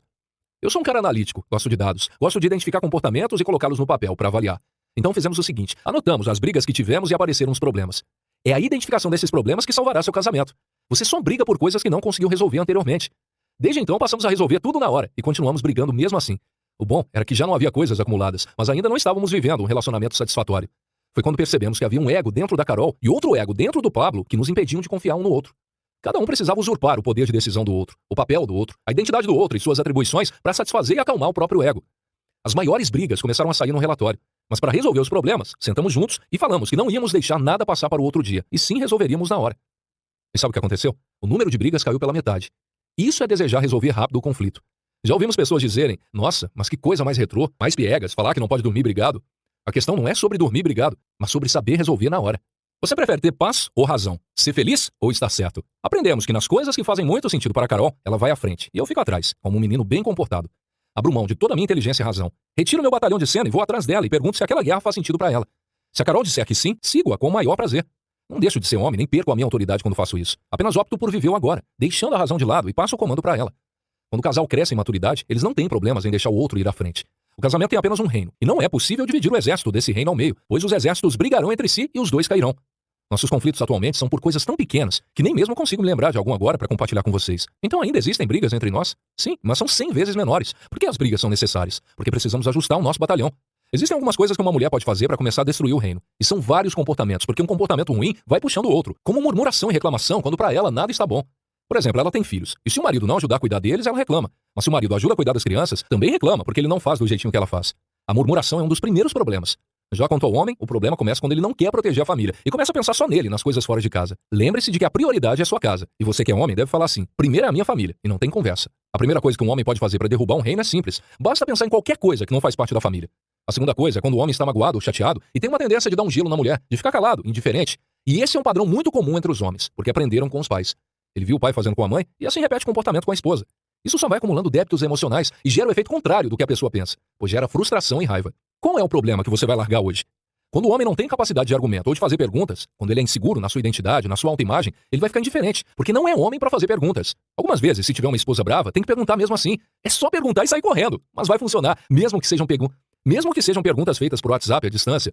O remédio para curar as famílias. O remédio é fazer seu parceiro ou parceira se sentir amado, amada. E quem é que traz o amor para a família? O pai e a mãe. Só que se você não consegue entender o quanto é amado por Deus, não consegue amar a pessoa e também não aceita o amor do seu cônjuge. E esse é um problema sério, porque pessoas assim também não gostam de escutar ninguém, nem de aprender com ninguém. Como é agradável ter essa simplicidade para ouvir o que as pessoas falam. Verdade com açúcar. No casamento, muitas vezes, não podemos falar verdade sem açúcar. O seu casamento vai decolar se você souber disso. A verdade precisa ser dita com açúcar. A única pessoa que tem o poder de nos ofender e ficarmos calados é o nosso cônjuge. Não devemos reagir com a força que temos, porque o cônjuge é a única pessoa que nos conhece pelados, que sabe das nossas vulnerabilidades, que nos conhece por completo. É a única pessoa com quem você tem que usar açúcar, ou seja, ser mais ameno na fala. É como um café, que é bom demais, mas se você coloca um pouquinho de açúcar, fica ainda melhor. Por mais que você esteja certa e ela errada, adoce só um pouquinho, para a pessoa não tomar um tranco. No casamento temos a tendência de irritarmos a pessoa que mais amamos, e o mais interessante é que nós somos elegantes com as pessoas que acabamos de conhecer, mas dentro de casa não. Exercício. Liste os conflitos que você tem com seu cônjuge. Sentem-se para achar uma solução nessa semana. Dependência emocional. Acredito que na maioria dos casamentos há algum tipo de dependência emocional. Isso pode ocorrer de ambas as partes, mas creio que seja mais comum por parte das esposas em relação aos maridos. Por muito tempo no casamento, eu fui dependente emocionalmente do Pablo. Na verdade, isso já existia na minha infância, pois tenho lembranças de sentir medo até para comprar bala na padaria. Eu transferi ao Pablo uma necessidade excessiva de proteção. Queria que ele estivesse sempre por perto, a meu serviço e dispor o tempo todo. Precisava estar sempre junto dele. Isso gerava um vazio muito grande em mim. Você precisa ter amor próprio, conhecer-se, estar bem consigo mesma. Nos seus momentos de conflitos internos, ou quando as dificuldades surgirem, conte em primeiro lugar com o Espírito Santo de Deus e não recorra sempre ao seu cônjuge. Talvez um dia acordemos e o nosso cônjuge não esteja mais ao nosso lado. Pablo me falava que eu precisava aprender a ser plena e não depender da energia dele para me sentir bem. Quando você é uma pessoa plena e casa com outra pessoa plena, são dois inteiros e o resultado dessa conta é 1 vezes 1 igual a 1. Quando você é inteiro e pleno e casa com alguém que é mais ou menos, tem como resultado 1 vezes 0,5, que é igual a 0,5. Se é mais ou menos pleno e casa com uma pessoa mais ou menos, o resultado é 0,5 vezes 0,5, que é igual a 0,25. O pior resultado que um casal pode ter. Quando o casal se torna um, ou seja, a unidade no casamento, é maravilhoso. É a multiplicação 1 vezes 1. Mas se você não estiver bem, afetará a relação. Se você não for plena, minará a energia da outra pessoa. É igual multiplicar 1 por 0,5. O relacionamento deve ser feito pelos dois e tem o mesmo propósito para resultar em uma unidade plena. Não dependa de ninguém. Seja uma fonte de emoções positivas, de autogoverno, para transbordar alegria e vida em seu cônjuge. Quando se entra em um casamento, deve-se investir nele, desfrutando-se um do outro. Caso contrário, se alguém quiser apenas receber ou sugar, faz com que a relação seja subtraída. Não adianta querer obter lucro se não faz investimentos. Imagina uma empresa que não tem dinheiro e começa a vender seus carros, sua mobília e achar que isso é lucro. Esse é um dos segredos do casamento. É preciso investir em cuidado, atenção, tempo e dinheiro. Invista tudo o que puder. Assim como Jesus investiu sua própria vida sem esperar nada em troca, devemos investir a nossa também. A plenitude do seu investimento vai gerar o transbordo. Mas se ficar fragilizado e carente, dependendo da aprovação da outra pessoa, o transbordo não vai acontecer. É aquela conta do 1 vezes 0,5. Você pode se casar com uma pessoa que é plena e está na sua plenitude. Mas se casando com alguém que é 0,5, você mina a energia de outra pessoa. Porque o relacionamento não é feito por um, mas por ambos. Então os dois têm que estar no mesmo propósito. Se você for uma pessoa plena e se conectar com outra pessoa plena, a multiplicação naturalmente será plena. Mas se você não for pleno, o que vai acontecer? Ao se conectar com alguém que é pleno, você vai abaixar a plenitude da pessoa. Por exemplo, se você for uma pessoa 0,5 e se casa com alguém que parece com você 0,5, será 0,5 vezes 0,5, que é igual a 0,25. Se você multiplicar duas metades, o resultado será pior do que o individual dos dois. Será menor do que antes de multiplicar. Só que se você é 0,5 e se casa com alguém pleno, 1,0, terá outro resultado, 0,5 vezes 1, que é igual a 0,5. Quando eu multiplico meio com o inteiro, vai resultar em meio. O que é pleno tem que ficar dividindo a energia. Se você é alguém pleno e casa com alguém pleno, 1,0 é um inteiro, é unidade. 1 vezes 1 igual a 1. Quando sou pleno e me conecto com alguém que também é, o resultado é 1. Isso está na Bíblia. Quando você deixa o seu pai e a sua mãe, você se torna um com o seu cônjuge. Ou seja, você é pleno. Essa é a forma com que a matemática influencia os relacionamentos. Nosso problema é que queremos resolver os problemas do mundo. Não nos casamos para resolver um bloqueio, um buraco emocional nosso. Por acaso alguém casa com um feio para dar uma higienizada nas ruas? A pessoa diz, vou pegar um feio para ajudar o planeta. Não, não foi por isso que você se casou. Você não se casou para ajudar o planeta. Famílias fortes fazem nações fortes. Os Estados Unidos começaram com 55 homens com o Mastermind. Eles colocaram na fundação, vamos construir a maior nação do mundo. Tel Aviv, uma das cidades mais poderosas do mundo, localizada em Israel, teve início com 62 famílias falando a mesma coisa. Cuidado com as famílias, principalmente quando elas se juntam. O que faz um país pobre? Famílias destruídas. Famílias fortes são a chave para uma sociedade próspera. Exercício. Você ou seu cônjuge possui independência emocional? À mesa. Certo dia, olhando na minha garagem, observei os carros caros que tenho estacionados e pensei no quanto nós gostamos de gastar dinheiro com conforto, quando na verdade o que queremos mesmo é aparecer para os outros. O colchão que nós dormimos custa em torno de R$2.000. E se eu for somar o valor de todos os carros que tenho na minha garagem, chega a quase R$1 milhão. Nesse dia, olhei para a mesa onde fazíamos as refeições e lembrei que ela havia custado R$900. E nós não importávamos com isso. Lendo o livro A Experiência da Mesa, da Dev Tyros, tivemos um grande insight e nos inspiramos a transformar nossa sala de jantar no santuário de nossa família. A primeira providência foi investir em uma mesa digna de um santuário. Queremos indicar a leitura desse livro, pois lhe trará uma revelação muito grande do poder de sentar-se à mesa em família. Tivemos a informação de que entre 2.000 presos de uma penitenciária, cerca de 1.900 recebem visita de suas mães no Dia das Mães, enquanto no Dia dos Pais, apenas 150 recebem visita dos seus pais. Isso acontece porque a maioria deles foi criada sem os pais, sem uma estrutura familiar. Fomos despertados para aprimorar o que já fazíamos com nossos filhos, enfatizando a importância da comunhão em família. Quando observamos referências bíblicas acerca da mesa, percebemos sempre uma relação com comunhão. Um lugar onde se senta para ouvir sobre como foi o dia do outro, compartilhar. Nós não abrimos mão do momento à mesa e mesmo quando tem um almoço de negócios, não abro mão de almoçar em família. E depois cumpro com o meu compromisso. Cada um tem o seu lugar à mesa. Como patriarca, sempre me sento na ponta. E cada um tem o seu lugar específico. Mas é interessante perceber a vontade que meus filhos têm de se sentarem no meu lugar. Por isso, sempre precisamos ensiná-los sobre os papéis de cada um na mesa. Queremos incentivar você a levar essa cultura de se sentar à mesa em família para a sua casa. Estabeleça ao menos uma refeição ao dia, quando todos possam se sentar à mesa e fazer desse lugar um santuário da família. Com tempo de qualidade, sem pressa e desespero, onde possam olhar um nos olhos do outro e se conectarem para conversar. Existem famílias nas quais essa cultura nunca foi e talvez nunca seja estabelecida. E certamente seus amigos ou os colegas dos seus filhos vão desejar estar com vocês para participar desse momento único em família. Dessa forma, vocês poderão transbordar na vida de outras pessoas. Exercício. Escolha um dia da semana para fazer um jantar ou uma mesa especial para o seu cônjuge. União versus unidade. Em um relacionamento, especialmente no casamento, não deve haver disputa. Enquanto vocês tentarem competir, não sairão do lugar. Casamento não é sobre um ser maior do que o outro, mas é sobre andar em unidade de propósito e de linguagem. Existe o poder da união e o da unidade. A união é quando eu tenho vários corpos juntos e eles podem estar amarrados uns aos outros, mas distante de qualquer adversidade, esses corpos se espalham. A física explica isso, por exemplo, quando rasgamos um saco de laranjas e cada uma vai para um lado. As laranjas estavam unidas, mas não tinham um propósito. Quando pegarmos as laranjas, lavá-las, cortá-las, espremê-las e transformá-las em um suco, então podemos dizer que aquelas laranjas estavam em unidade, pois elas tinham um propósito em comum, que era se tornarem um suco de laranja. Na união sempre vai acontecer separação, mas a unidade é algo indissolúvel, com poder ilimitado.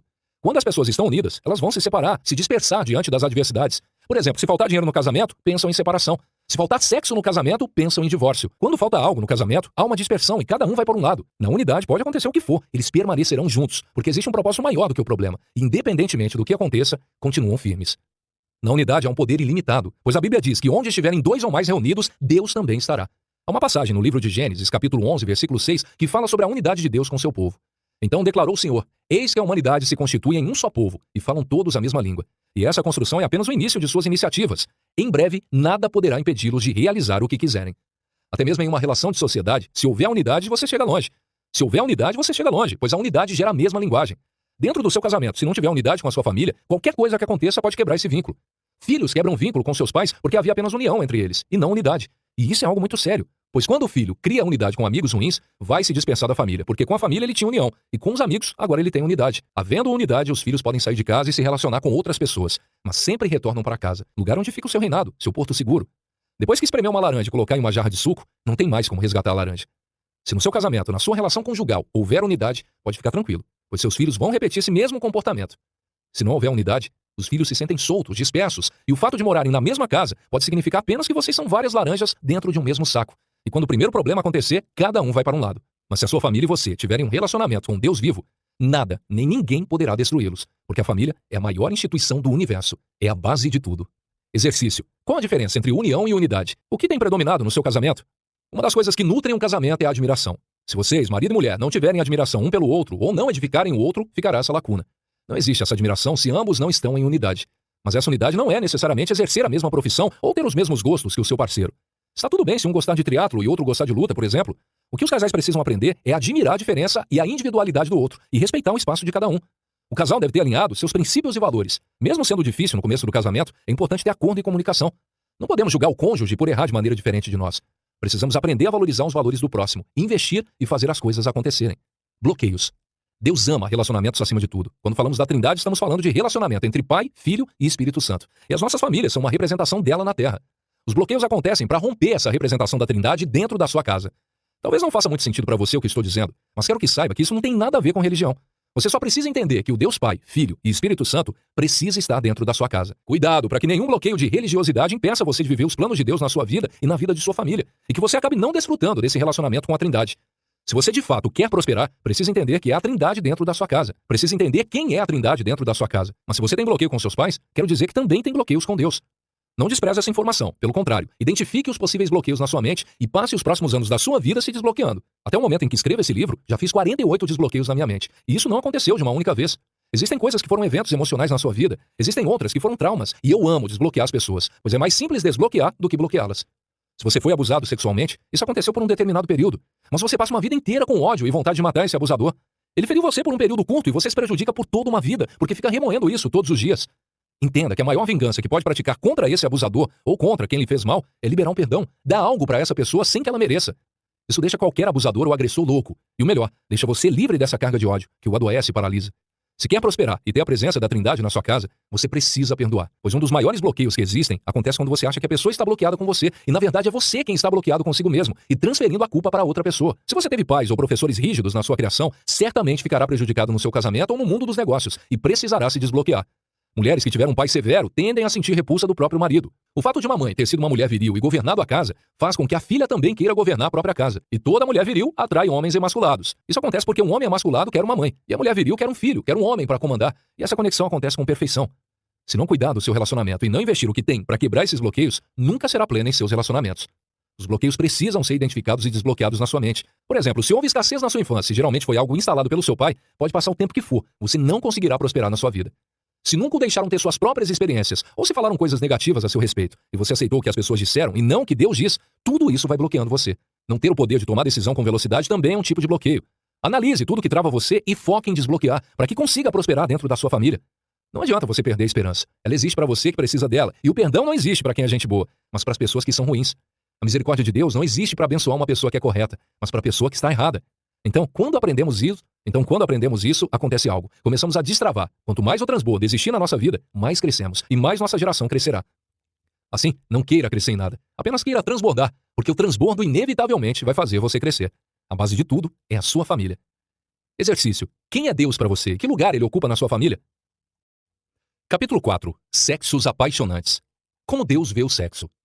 A palavra sexo em hebraico significa escolhido. É algo que Deus vê como santo e é um momento de prazer do ser humano, de procriação, de intimidade, de desfrute entre o casal. Você precisa olhar para o sexo da forma como Deus olha. Esqueça o que aprendeu na pornografia ou na repressão religiosa ou com as inseguranças familiares, pois se não colocar tudo isso de lado, não será uma pessoa sexualmente feliz. A genitália não é uma torneira ou um suprassumo da relação, pois o sexo vem muito antes desse momento. É uma fluidez no corpo e Deus vê isso com alegria, pois Ele mesmo o criou e fez um homem para a mulher e a mulher para o homem. Se há uma coisa que faz com que as mulheres fechem o coração para o sexo com seu marido, é quando elas percebem que ele está ali apenas por ele, e não pelos dois, não havendo uma entrega da parte dele ou uma preocupação com a satisfação e o prazer dela. É triste pensar como isso acontece dentro dos casamentos com tanta frequência e de forma comum. Homens doutrinados para caçar e comer a caça. Se estamos aqui falando sobre como Deus vê o sexo, isso tem a ver com o homem servir a mulher e a mulher servir o homem, visto que o corpo de um pertence ao outro. A religião nos ensina algo extremamente errado e que precisamos ressignificar para aprender a ver o sexo como Deus enxerga. Santo, puro, para o desfrute, algo saudável dentro do casamento. Mas quando alguém pratica o sexo fora do casamento, mesmo que não acredite, haverá consequências ruins, desonra, vergonha e muitas outras coisas que provavelmente você não consegue enxergar, mas aparecerão na sua vida por buscar o sexo fora do seu casamento. O sexo extraconjugal é algo realmente errado, porém dentro do casamento é santo e puro. Ele é o ápice da intimidade e chama sua atenção para a diferença entre as palavras intimidade e interação. Muitos têm relação sexual apenas com interação, uma junção de corpos, de genitálias, que dão prazer físico, porém não gera uma troca de amor. Não se sentem amados, nem tampouco transmitem esse sentimento para o outro. Sexo por sexo não traz alegria nem intimidade, traz apenas prazer físico. A interação também acontece quando se relaciona com seus filhos. Você pode estar brincando com eles de uma forma superficial, sem olhar nos olhos e sem gerar intimidade, sem ter unidade com eles. Se o seu pensamento e o seu coração estão longe do seu cônjuge, está apenas tendo interação com ele, e não intimidade. Será que a forma como você vê o sexo é a forma como Deus vê? Você precisa aproveitar a máquina que ele lhe deu, que é o seu corpo, de uma forma natural e saudável, desfrutando e dando prazer ao seu cônjuge, pois foi para isso que Deus criou o sexo. Exercício. O que vocês podem fazer para melhorar as preliminares? Pode tudo entre quatro paredes? Essa é uma frase popular que ouvimos há muito tempo, mas nem tudo que ouvimos pode ser uma verdade para nós, senão viveremos igual a todo mundo.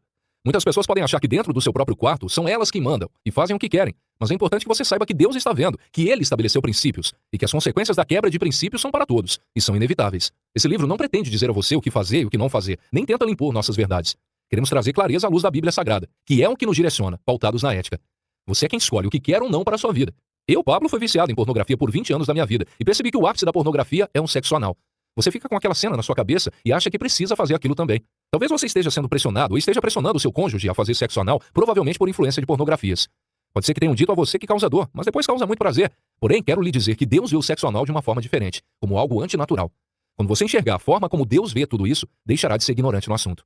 Existe um grupo de pessoas que não pratica o sexo oral por bloqueio religioso, e quanto a isso não há qualquer restrição bíblica. Mas o que estamos falando aqui precisa fazer sentido, ser algo natural para você. Da mesma forma que o cônjuge não pode se negar a ter relação, também não pode obrigar o outro a fazer, pois seu corpo é do seu cônjuge e vice-versa. Pois o seu corpo é do seu cônjuge e vice-versa. Deus criou o sexo para o desfrute, mas é preciso a entrega de cada um, abrindo mão, muitas vezes, da sua vontade para atender a necessidade do outro e fazê-lo feliz, sempre cumprindo princípios. É muito comum os homens terem relação de forma totalmente tradicional com suas esposas. Eles não querem sair com elas, não investem nelas, não as levam para um lugar diferente. Porém, a mente deles viaja, imaginando 1 milhão de coisas, talvez até pensando em outra mulher diferente da deles. E isso, segundo a Bíblia Sagrada, é adultério. Se você fica usando sua mente para imaginar situações de sexo prazerosas extraconjugais, quero desafiar você a ocupá-la com pensamentos de prosperidade, porque o condicionamento da mente faz muito sentido. A primeira coisa que vai acontecer é um desbloqueio mental, depois a troca de experiência e depois o condicionamento, como um exercício físico para aquilo que quer alcançar na sua vida financeira. Não pode tudo entre quatro paredes. É necessário bom senso, respeito à outra pessoa, a integridade do outro, a vontade do outro. E caso ele ou ela não tenha vontade, precisa plantar essa vontade no coração dele, no coração dela. Se você é casado, quero lhe dar uma tarefa agora. Vá transar com seu cônjuge. Se for solteiro, repita a seguinte frase: Jesus me salva. Exercício. Você tem algum bloqueio sobre sexo? Converse com seu cônjuge sobre isso. Foque na experiência e não no produto. É preciso haver um diálogo entre o casal, mesmo antes do casamento, sobre o que um espera do outro. Por exemplo, o fato de um homem ter um órgão genital pequeno não significa que a experiência proporcionada será ruim. Conhecemos uma mulher que, depois de casada, decidiu se separar por causa do tamanho do pênis do seu marido. Não houve uma conversa entre eles sobre isso. Ela não aguentou a pressão e, em vez do diálogo, preferiu a separação. Portanto, foque na experiência e não no produto, pois sexo não é compra ou troca de produtos, mas uma experiência que, aliás, começa muito antes do ato sexual em si. Assim como dormir, o sexo também começa no dia anterior. Se o casal dormir um dia brigado, com certeza vai atrapalhar o outro dia. Você precisa entender que as mulheres são como lenha molhada. Você precisará soprar, secar a lenha, acender, para então a lenha queimar. O homem é como um micro-ondas. Aperta um botão e liga na hora. A mulher precisa de estímulo. O homem não. Uma dica para as mulheres é condicionar o seu pensamento, criar na sua mente o momento do ato sexual, imaginando os detalhes, a roupa, o local, a forma. Use a imaginação, pois é uma ferramenta poderosa para começar a ter experiências incríveis com seu cônjuge, mais prazerosas e saudáveis. Toda vez que você pensa em sexo apenas como algo físico, é uma desonra para o seu cônjuge.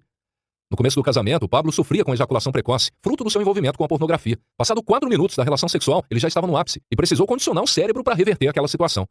Foi o pai dele quem apresentou a pornografia, e apesar de ter casado virgem, ele sofria muita pressão para que isso não acontecesse. Chegou a ser chamado de viado pelo pai, por não fazer sexo com as prostitutas que ele apresentava. Hoje, seu pai é um homem de Deus, mas quando Pablo era criança, ele tocava o terror na cabeça do filho. Falamos aqui que não é sobre o produto, e sim sobre a experiência. Portanto, maridos, saibam que a sua esposa não é sua funcionária, nem sua escrava sexual. Sirva a ela e ela vai lhe servir. Sexo é troca, e desfrute para ambas as partes. Exercício. Pense na experiência do momento. Proporcione para o seu cônjuge algo inédito e aproveitem juntos esse momento. Canalize seus impulsos sexuais. Se estudar Freud, vai ver que todos somos depravados. Todos temos uma energia sexual vulcânica no cérebro, exceto as pessoas que têm falta de algum tipo de vitamina, ou viveram algum trauma, ou possuem algum bloqueio emocional. Todos nós temos essa energia dentro de nós. Para sua vida dar mais resultado e você ser uma pessoa mais próspera, é preciso canalizar essa energia. A energia sexual é muito forte dentro de você, e a dica é canalizá-la para o que mais gosta de fazer. Sem canalizar, seus olhos, seus ouvidos, seu paladar vão gastá-la de forma prejudicial a você. Imagine o cérebro como uma caixa d'água, em que o sexo é a água e o órgão genital a torneira. O cérebro é quem assume o controle, pois é ele quem quer sentir os impulsos químicos e você precisa entender como mandá-lo para canalizar esses impulsos. Do contrário, seu cérebro vai quebrar toda hora, sentir os efeitos dessa descarga química que o sexo proporciona para ele, trazendo vícios sexuais, desfocando seu olhar para pessoas e coisas fora do seu casamento, impedindo que você seja uma pessoa reta. Você pode encontrar homens e mulheres perturbados, sem conseguir controlar seus desejos, sem controlar o olhar e que começam a se comportar como bichos. Eles ficam dessa forma porque não sabem o que fazer com a energia que tem dentro de si. É por isso que somos chamados de animais racionais. A mesma coisa acontece quando alguém está sentindo ira ou inveja, ou quando está desanimado. Se souber canalizar a energia, prospera. É preciso canalizar esses impulsos, essa energia para alguma coisa. No meu caso, gosto muito de falar nas palestras. E isso fez com que eu canalizasse muito da minha energia para conseguir o que eu quero. As perdas que eu tinha e os resultados que não obtinha foram embora quando canalizei essa energia vital para aquilo que eu gosto de fazer. O sexo é um vulcão, e se canalizarmos isso para o lugar certo, vai ser o terror na Terra. Se você gosta de escrever, canalize para a escrita. Se gosta de dar conselho e é tipo mentor, faça mentorias. O que você gosta de fazer? Em vez de ser o tipo de pessoa que fica catando pedrinha para colocar no estilingue, tentando acertar uma aeronave, seja uma minigun, uma mini metralhadora, porém a mais rápida do mundo.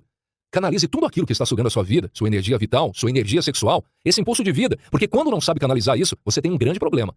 Corte esses drenos da sua vida e seja um dissipador de energia. Não adianta ganhar muito dinheiro agora se não souber canalizá-lo. Você vai enlouquecer, pois ele deixa qualquer um doido. Liste tudo o que você gosta de fazer e direcione toda a sua energia sexual para isso. Jogue todo o seu poder de sedução nisso. Não deixe vazar essa energia de forma equivocada. Quero indicar um vídeo meu no YouTube chamado Impulsos Sexuais. Assista e perceba que fará muito sentido para você. Aprenda a canalizar todos esses impulsos na hora do ato sexual, vivendo esse momento de forma intensa e única. Tenha prazer e dê prazer ao seu cônjuge.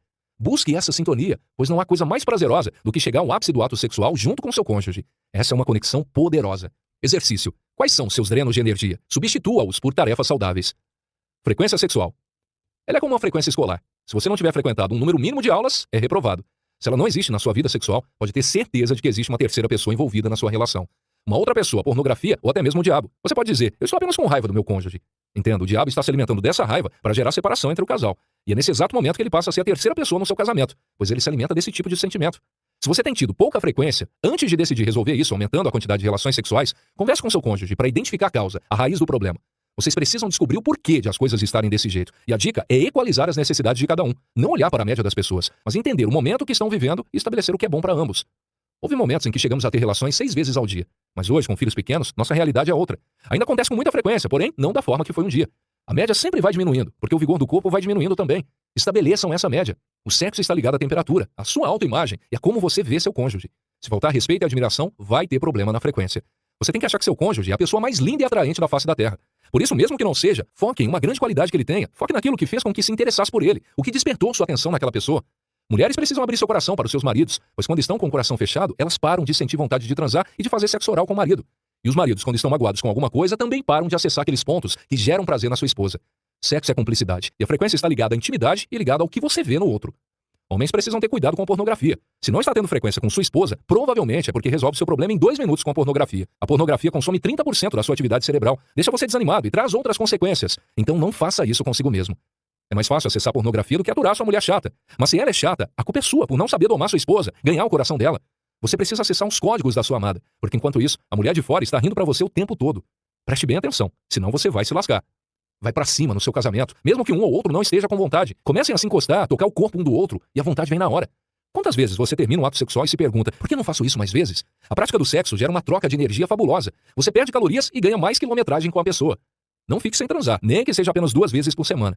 Se o seu marido está vivo, ele sempre vai estar a fim de transar. Se a sua esposa vier com desculpas, pegue-a no laço e acenda a lenha molhada. Exercício. O que você pode fazer para ganhar o coração do seu cônjuge e melhorar a frequência sexual de vocês? A batata quente. Trata-se de um jogo mental que criamos e vamos compartilhar com vocês. Nesse jogo ninguém quer ficar com a batata quente na mão. Então toda vez que eu procuro a Carol para termos relações sexuais, eu passo a batata para ela, que vai se apressar e me procurar para transar. E assim devolver a jogada. Na verdade é um joguinho que nunca tem fim e coloca uma certa pressão no outro. É preciso criar estímulos mentais entre você e seu cônjuge, justificativas mentais, novas trilhas neuronais para desfrutarem do sexo no casamento, para que isso não seja um problema para vocês. No casamento temos uma tendência a ficar amigo do nosso cônjuge, o que é muito bom, mas melhor ainda é ter um relacionamento sexual saudável. Se você quer essa mudança, mude o modelo mental, pois mudará sua frequência do sexo, sua produtividade cerebral, seu tônus vital e muitas outras coisas em sua vida. O sexo alivia o estresse, é uma válvula de escape, um dreno que solta todas as energias ruins que estão retidas dentro de você. Se trabalha demais e tem filhos pequenos, a maneira que você tem de ficar melhor é aumentar sua frequência sexual. Imagine o motor de um carro possante, daqueles que fazem muito barulho. Se não tiver válvula de escape, o carro explode. Você precisa extravasar para não acumular raiva, rancor, amargura e ódio. Não deixe o diabo dormir com você, perdendo sua intimidade com seu cônjuge. E sempre que possível, seja verdadeiro, falando sempre com carinho e não de qualquer jeito. Não critique, mas faça perguntas. Seja elegante nas perguntas e resolva essa parada na sua casa. Ache um jogo mental que faça sentido para vocês, conversem bastante, abram um coração um para o outro e faça o que tiver que ser feito para viver o transbordo da vida sexual. Exercício. Conversem e identifiquem uma forma de estimularem um no outro a maior frequência e qualidade do sexo. Faça perguntas ao seu cônjuge em vez de afirmações. Vida sexual insatisfatória. É muito provável que você não tenha aprendido sobre esse assunto em casa, muito menos na igreja. Em casa havia um medo de falar sobre ele. Na igreja, uma grande repressão. E na escola, uma distorção. Possivelmente que você aprendeu sobre sexo foi com amigos que tiveram uma infância erotizada ou com seus amigos e amigas piriguetes. Existem 3 estágios do sexo na cabeça de uma pessoa. O excesso, que é ter relação sexual todos os dias e várias vezes ao dia. A falta, que é a realidade da maioria das pessoas, e uma minoria que vive o sexo saudável e prazeroso. O sexo é algo de Deus, que se alegra com isso, pois foi ele mesmo quem criou o sexo e nos autoriza a desfrutar do que ele criou, diferentemente de algumas religiões, que pregam que o sexo é apenas para reproduzir. Aparentemente, o corpo humano não suporta uma atividade sexual intensa, de relações múltiplas todos os dias, principalmente o órgão genital feminino, por conta da sensibilidade e da pressão na hora do ato. Se você tem excesso ou falta, é bem possível que tenha algum tipo de problema ou bloqueio. Se está saudável sexualmente, não tem bloqueio. Sugiro que avalie em que estágio está. Excesso, falta ou saudável. Existe uma bomba de água no seu cérebro que fala tudo sobre sexo e funciona constantemente. Existem amizades e relacionamentos que acontecem a partir da sua sexualidade, sob o comando dessa bomba d'água, algo que você nem imagina. O órgão sexual não é todo sobre sexo, mas apenas uma torneira. Seu corpo é um encanamento e o seu cérebro a caixa d'água. O que você faz com esse impulso? Soube de algo muito interessante que um grupo de pessoas no Vale do Silício estava fazendo. Jejum de dopamina. Estavam se privando de coisas que são prazerosas, como comida, bebida, drogas e sexo, para potencializar a produtividade. O sexo não é algo para antes do casamento, nem para ser feito fora do casamento. Outro dia um cantor famoso que estava na minha casa me perguntou o que ele deveria fazer para resistir a um monte de mulheres que ficam à sua volta. Perguntei se ele era obrigado a sair com todas. Ele me respondeu que sim. Na mesma hora eu disse que ele não era um homem livre, porque a liberdade é decidir escolher com quem você vai ficar e não se sentir obrigado a sair com todas as mulheres. Liberdade é poder fazer escolhas. A ejaculação precoce também é falta de liberdade. É preciso estudar sobre isso, porque mudar a expressão facial na hora do ato sexual, por exemplo, pode enviar um comando para o cérebro que inibe a ejaculação. A mulher precisa dar prazer ao seu marido e o marido precisa dar prazer à sua esposa. Sexo é vida e você precisa fazer isso de forma saudável. Não deixe sua vida sexual ficar sem gestão. Se não estiver plantando na vida do seu cônjuge, certamente ele vai encontrar outra pessoa que faça isso. Que pode ser uma pessoa bloqueada e com problemas no casamento como ele. E isso será um grande problema para vocês. Sejam selvagens na cama e cuidem da vida sexual de vocês. Exercício. O que vocês farão para manter ou atingir o sexo saudável e prazeroso dentro do casamento? Capítulo 5. Geração de patrimônio familiar.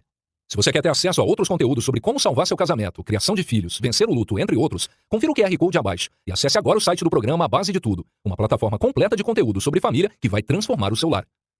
A prosperidade. Esse tema vai mexer com a sua família, pois prosperidade significa crescer em todos os caminhos. Nosso desejo é que você seja próspero, mas você precisa desejar isso para a sua vida, muito mais do que nós. A prosperidade não significa ter muito dinheiro, pois pessoas com muito dinheiro nem sempre são prósperas.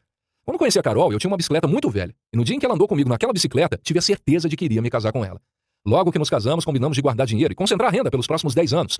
Quando completamos 7 anos, começamos a viver algumas regalias. E agora, com 10 anos de casados, estamos explodindo na Terra. Queremos ensinar algo sobre prosperidade. A primeira coisa que você deve saber sobre isso é que você precisa desfrutar e ter a convicção de que não tem outra opção na vida a não ser prosperar. É algo inegociável. Desde que andávamos naquela bicicleta velha, tínhamos a convicção de que iríamos prosperar. Nunca houve outra opção para nós. A prosperidade é algo natural e a pobreza é resistência. Quando alguém fica improdutivo, vai amargar na pobreza. Pois se quiser alcançar prosperidade, ser rico, precisará ser uma pessoa produtiva. O que não significa trabalhar muito, mas sim fazer a coisa certa, produzir aquilo que tem a ver com o seu propósito de vida. Esse é o grande segredo da prosperidade. Haverá momentos em que você vai precisar trabalhar muito, é normal. Mas se o seu trabalho envolver sacrificar sua família, saiba que há alguma coisa errada. A gente precisa saber que crescer dói. Ter o pior ano da sua vida significa que haverá resquícios para o outro ano, e todos os seus anos posteriores passarão a ser os piores anos da sua vida, pois você está em expansão, em crescimento. E quando deixar de sentir dor, terá deixado de se expandir, de crescer e de prosperar. Preciso também dizer que para prosperar você precisará delegar, transferir para outras pessoas. Se não delegar, terá que fazer tudo e não conseguirá desfrutar. A prosperidade é fluir na vida dos seus filhos, nas amizades e em tudo. Prosperar é crescer um pouco a cada dia. A maioria de vocês, porém, está com os casamentos desgraçados. Boa parte não consegue nem decifrar como está o casamento, troca o tempo para ganhar dinheiro e supostamente honrar a família, e não entende que devem fazer isso de forma inversa. Às vezes você acha que prosperar é tudo dar certo, mas há coisas que para prosperar terão que dar errado. Muitas pessoas ficam chateadas com Deus, mas se a empresa quebrou, ela precisava quebrar. Se isso não acontecesse, você não teria uma grande empresa logo em seguida. Então não tenha medo de jogar as coisas no rio. Tenha convicção da prosperidade em sua vida. Se você não colocar data para deixar de ser assalariado, sua família não vai decolar. A liberdade que vivemos hoje está fora do salário, não tem como acontecer de outra forma. É sacrificar um salário para poder ir para o lucro, para você empreender. O pior que seja o cenário no qual você esteja vivendo, é necessário que você tenha convicção, é necessário ter fé e declarar, é preciso reafirmar que não existe outra opção para vocês. Não tínhamos convicção disso no nosso casamento. Desde o início sabíamos que iríamos prosperar. Tenham convicção. É isso que Deus tem para a sua família. Não fique implorando para Ele te dar, pois Ele já te deu, já é seu quando você reafirma essa verdade. Quando você estabelece essa verdade, terá outra disposição para acordar cedo todos os dias e ir trabalhar para alcançar aquilo que você sabe que é certeza, e é só questão de tempo para chegar até vocês. O que você está fazendo é de Deus, seu ou do diabo? Existe um código para saber se aquilo que você está fazendo é de Deus, seu ou do diabo. Se for de Deus, você prospera e as pessoas em volta prosperam. Se for do diabo, ninguém prospera. Ou talvez, se tiver um pacto, só você vai prosperar de maneira artificial e ninguém mais à sua volta. A não ser que seja debaixo de um pacto em que o diabo pega a sua alma e paga ali, mas depois ele toma tudo de você. O adversário não consegue sustentar porque não é natural. Mas se for só seu, só você prosperará e ninguém em sua volta vai acompanhar. Problemas financeiros conjugais. Muitos casais começam um casamento com unidade, mas logo a perdem, porque começam a ter problemas nas questões financeiras e com isso vem a reclamação, a murmuração. E mesmo que eles tentem resolver a questão financeira, se não conversarem, não vai adiantar. Quando o casal tem uma dívida, precisa conversar sobre isso e precisa ser estabelecido um prazo. Gere contentamento nesse período, gere foco. Quando vocês não conversam, não estabelecem um tempo ou um prazo, o que acontece são as brigas, porque vocês sempre vão achar que não prosperam e não saem do lugar. Mas o único problema é que não está havendo clareza através do diálogo no seu relacionamento. O homem precisa dar direção para sua esposa ter segurança, pois a mulher busca segurança. A mulher pode falar que está com você nessa para pagar as dívidas, mas o homem tem que dar direção. A dica que eu dou é, não pague as dívidas primeiro. Negocie as dívidas, tire o foco delas e vá em busca de novas receitas. Os 5 tipos de rendas. Primeiro, salário. Estabeleça um prazo para acabar com isso, pois o melhor salário do mundo é pequeno para a pessoa mais boba de todas. Se você está até hoje no salário, sua vida está salgada. Salário tem que ter data para acabar. Eu não sou contra o salário, mas você tem que encará-lo como uma ajuda de custo. Segundo, empreender. Empreender vai colocar toda a pressão do coletivo nas suas costas. Empreender para gerar patrimônio. Se você está no mundo do empreendedorismo, você está com mais pressão e transferindo muita pressão. Terceiro, patrimônio. Se você já possui patrimônio, precisa levá-lo a produzir uma renda passiva. Quarto, renda passiva. Coloque seu dinheiro para trabalhar sozinho. Imagine você acordar todos os dias e o dinheiro entrar na sua conta sem você fazer nada, como no meu caso. E eu falo com toda a humildade. Não poderíamos nos reduzir à nossa santa ignorância com as aplicações que temos. Com todo o dinheiro em fundos, loteamentos, poderíamos nunca mais aparecer no Instagram, porque o dinheiro chega sem fazermos nada. Mas por que nós fazemos? Porque isso arde no nosso coração. Muitas pessoas pobres olham para os ricos e querem amaldiçoá-los, mas a maior parte dos homens que eu conheço são generosos na escala de riqueza. Para a maioria dos bilionários, não muda nada se ganharem mais ou menos dinheiro. Sabe por quê? Porque eles não precisam disso. O dinheiro deles está aplicado nos 4 P's, que é a renda passiva. Quinto, renda eterna. Aplicar o dinheiro onde a renda não tem fim é investir em pessoas. E é nessa renda que estamos agora, investindo em você, focando no problema. Se o casal está passando por algum momento de dificuldade, se quer mudar algo, o importante é vocês entenderem em qual área da vida está o problema. Existe uma raiz e ela ramifica. Então vocês começarão a ter problemas em outras áreas do relacionamento. Se os problemas forem na área financeira, foquem nela e invistam em treinamento. Estudem, aprendam o que vocês podem fazer para mudar isso. Entendam que vocês são unidade, são um só, e os dois precisam trabalhar em prol disso. Fechando os 5 pontos mais importantes. Tem um patrimônio, senão vocês vão ficar sem força na terra. Os 5 homens mais ricos do Brasil têm mais dinheiro do que 100 milhões de brasileiros. Só esses 5 homens têm mais poder do que várias nações juntas. O código é: sua família sem patrimônio é fraca. Você fala que você e sua família têm fé em Deus, mas lembre-se de que a fé é individual. Ela não é um patrimônio na terra, mas um patrimônio no céu. Por mais que você não queira ser rico, e não querer pode ser um bloqueio de escassez, ter um patrimônio faz de você alguém forte. Você não vai sentar-se em certas mesas se não tiver isso. Então, para honrar sua família, sente-se com todo mundo em prol de tal avanço familiar. Invista tudo o que vocês têm. Pense em um reinado no qual o rei não tem castelo. Todo reinado tem patrimônio, tem castelo. Todo reinado tem um exército. Você precisa estudar finanças, justamente para mudar sua realidade. E isso tem que ser um negócio violento entre vocês. Você, seu cônjuge e seus filhos. Seja ousado. Há algo importante para falarmos e que vai ser desconfortante. Aprendemos isso com um homem que vimos crescer de forma assustadora, porque ele era ousado. E nós trouxemos isso para a nossa vida financeira. Vai ser desconfortável? Vai. Mas sejam ousados. Se vocês perseverarem, se ouvirem seu cônjuge, vão chegar em lugares que vocês não imaginam. Peguem os códigos, tenham unidade, sejam ousados. Não aceitem um limite, dialoguem.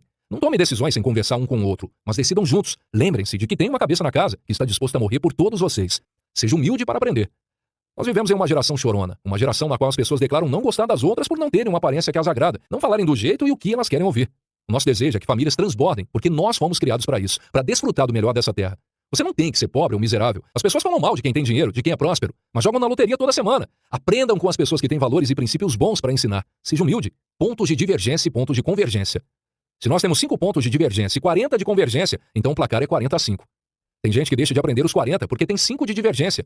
Deixe de lado a divergência e foque somente na convergência. Vem, pega, aprende, vai embora. Não precisa ficar.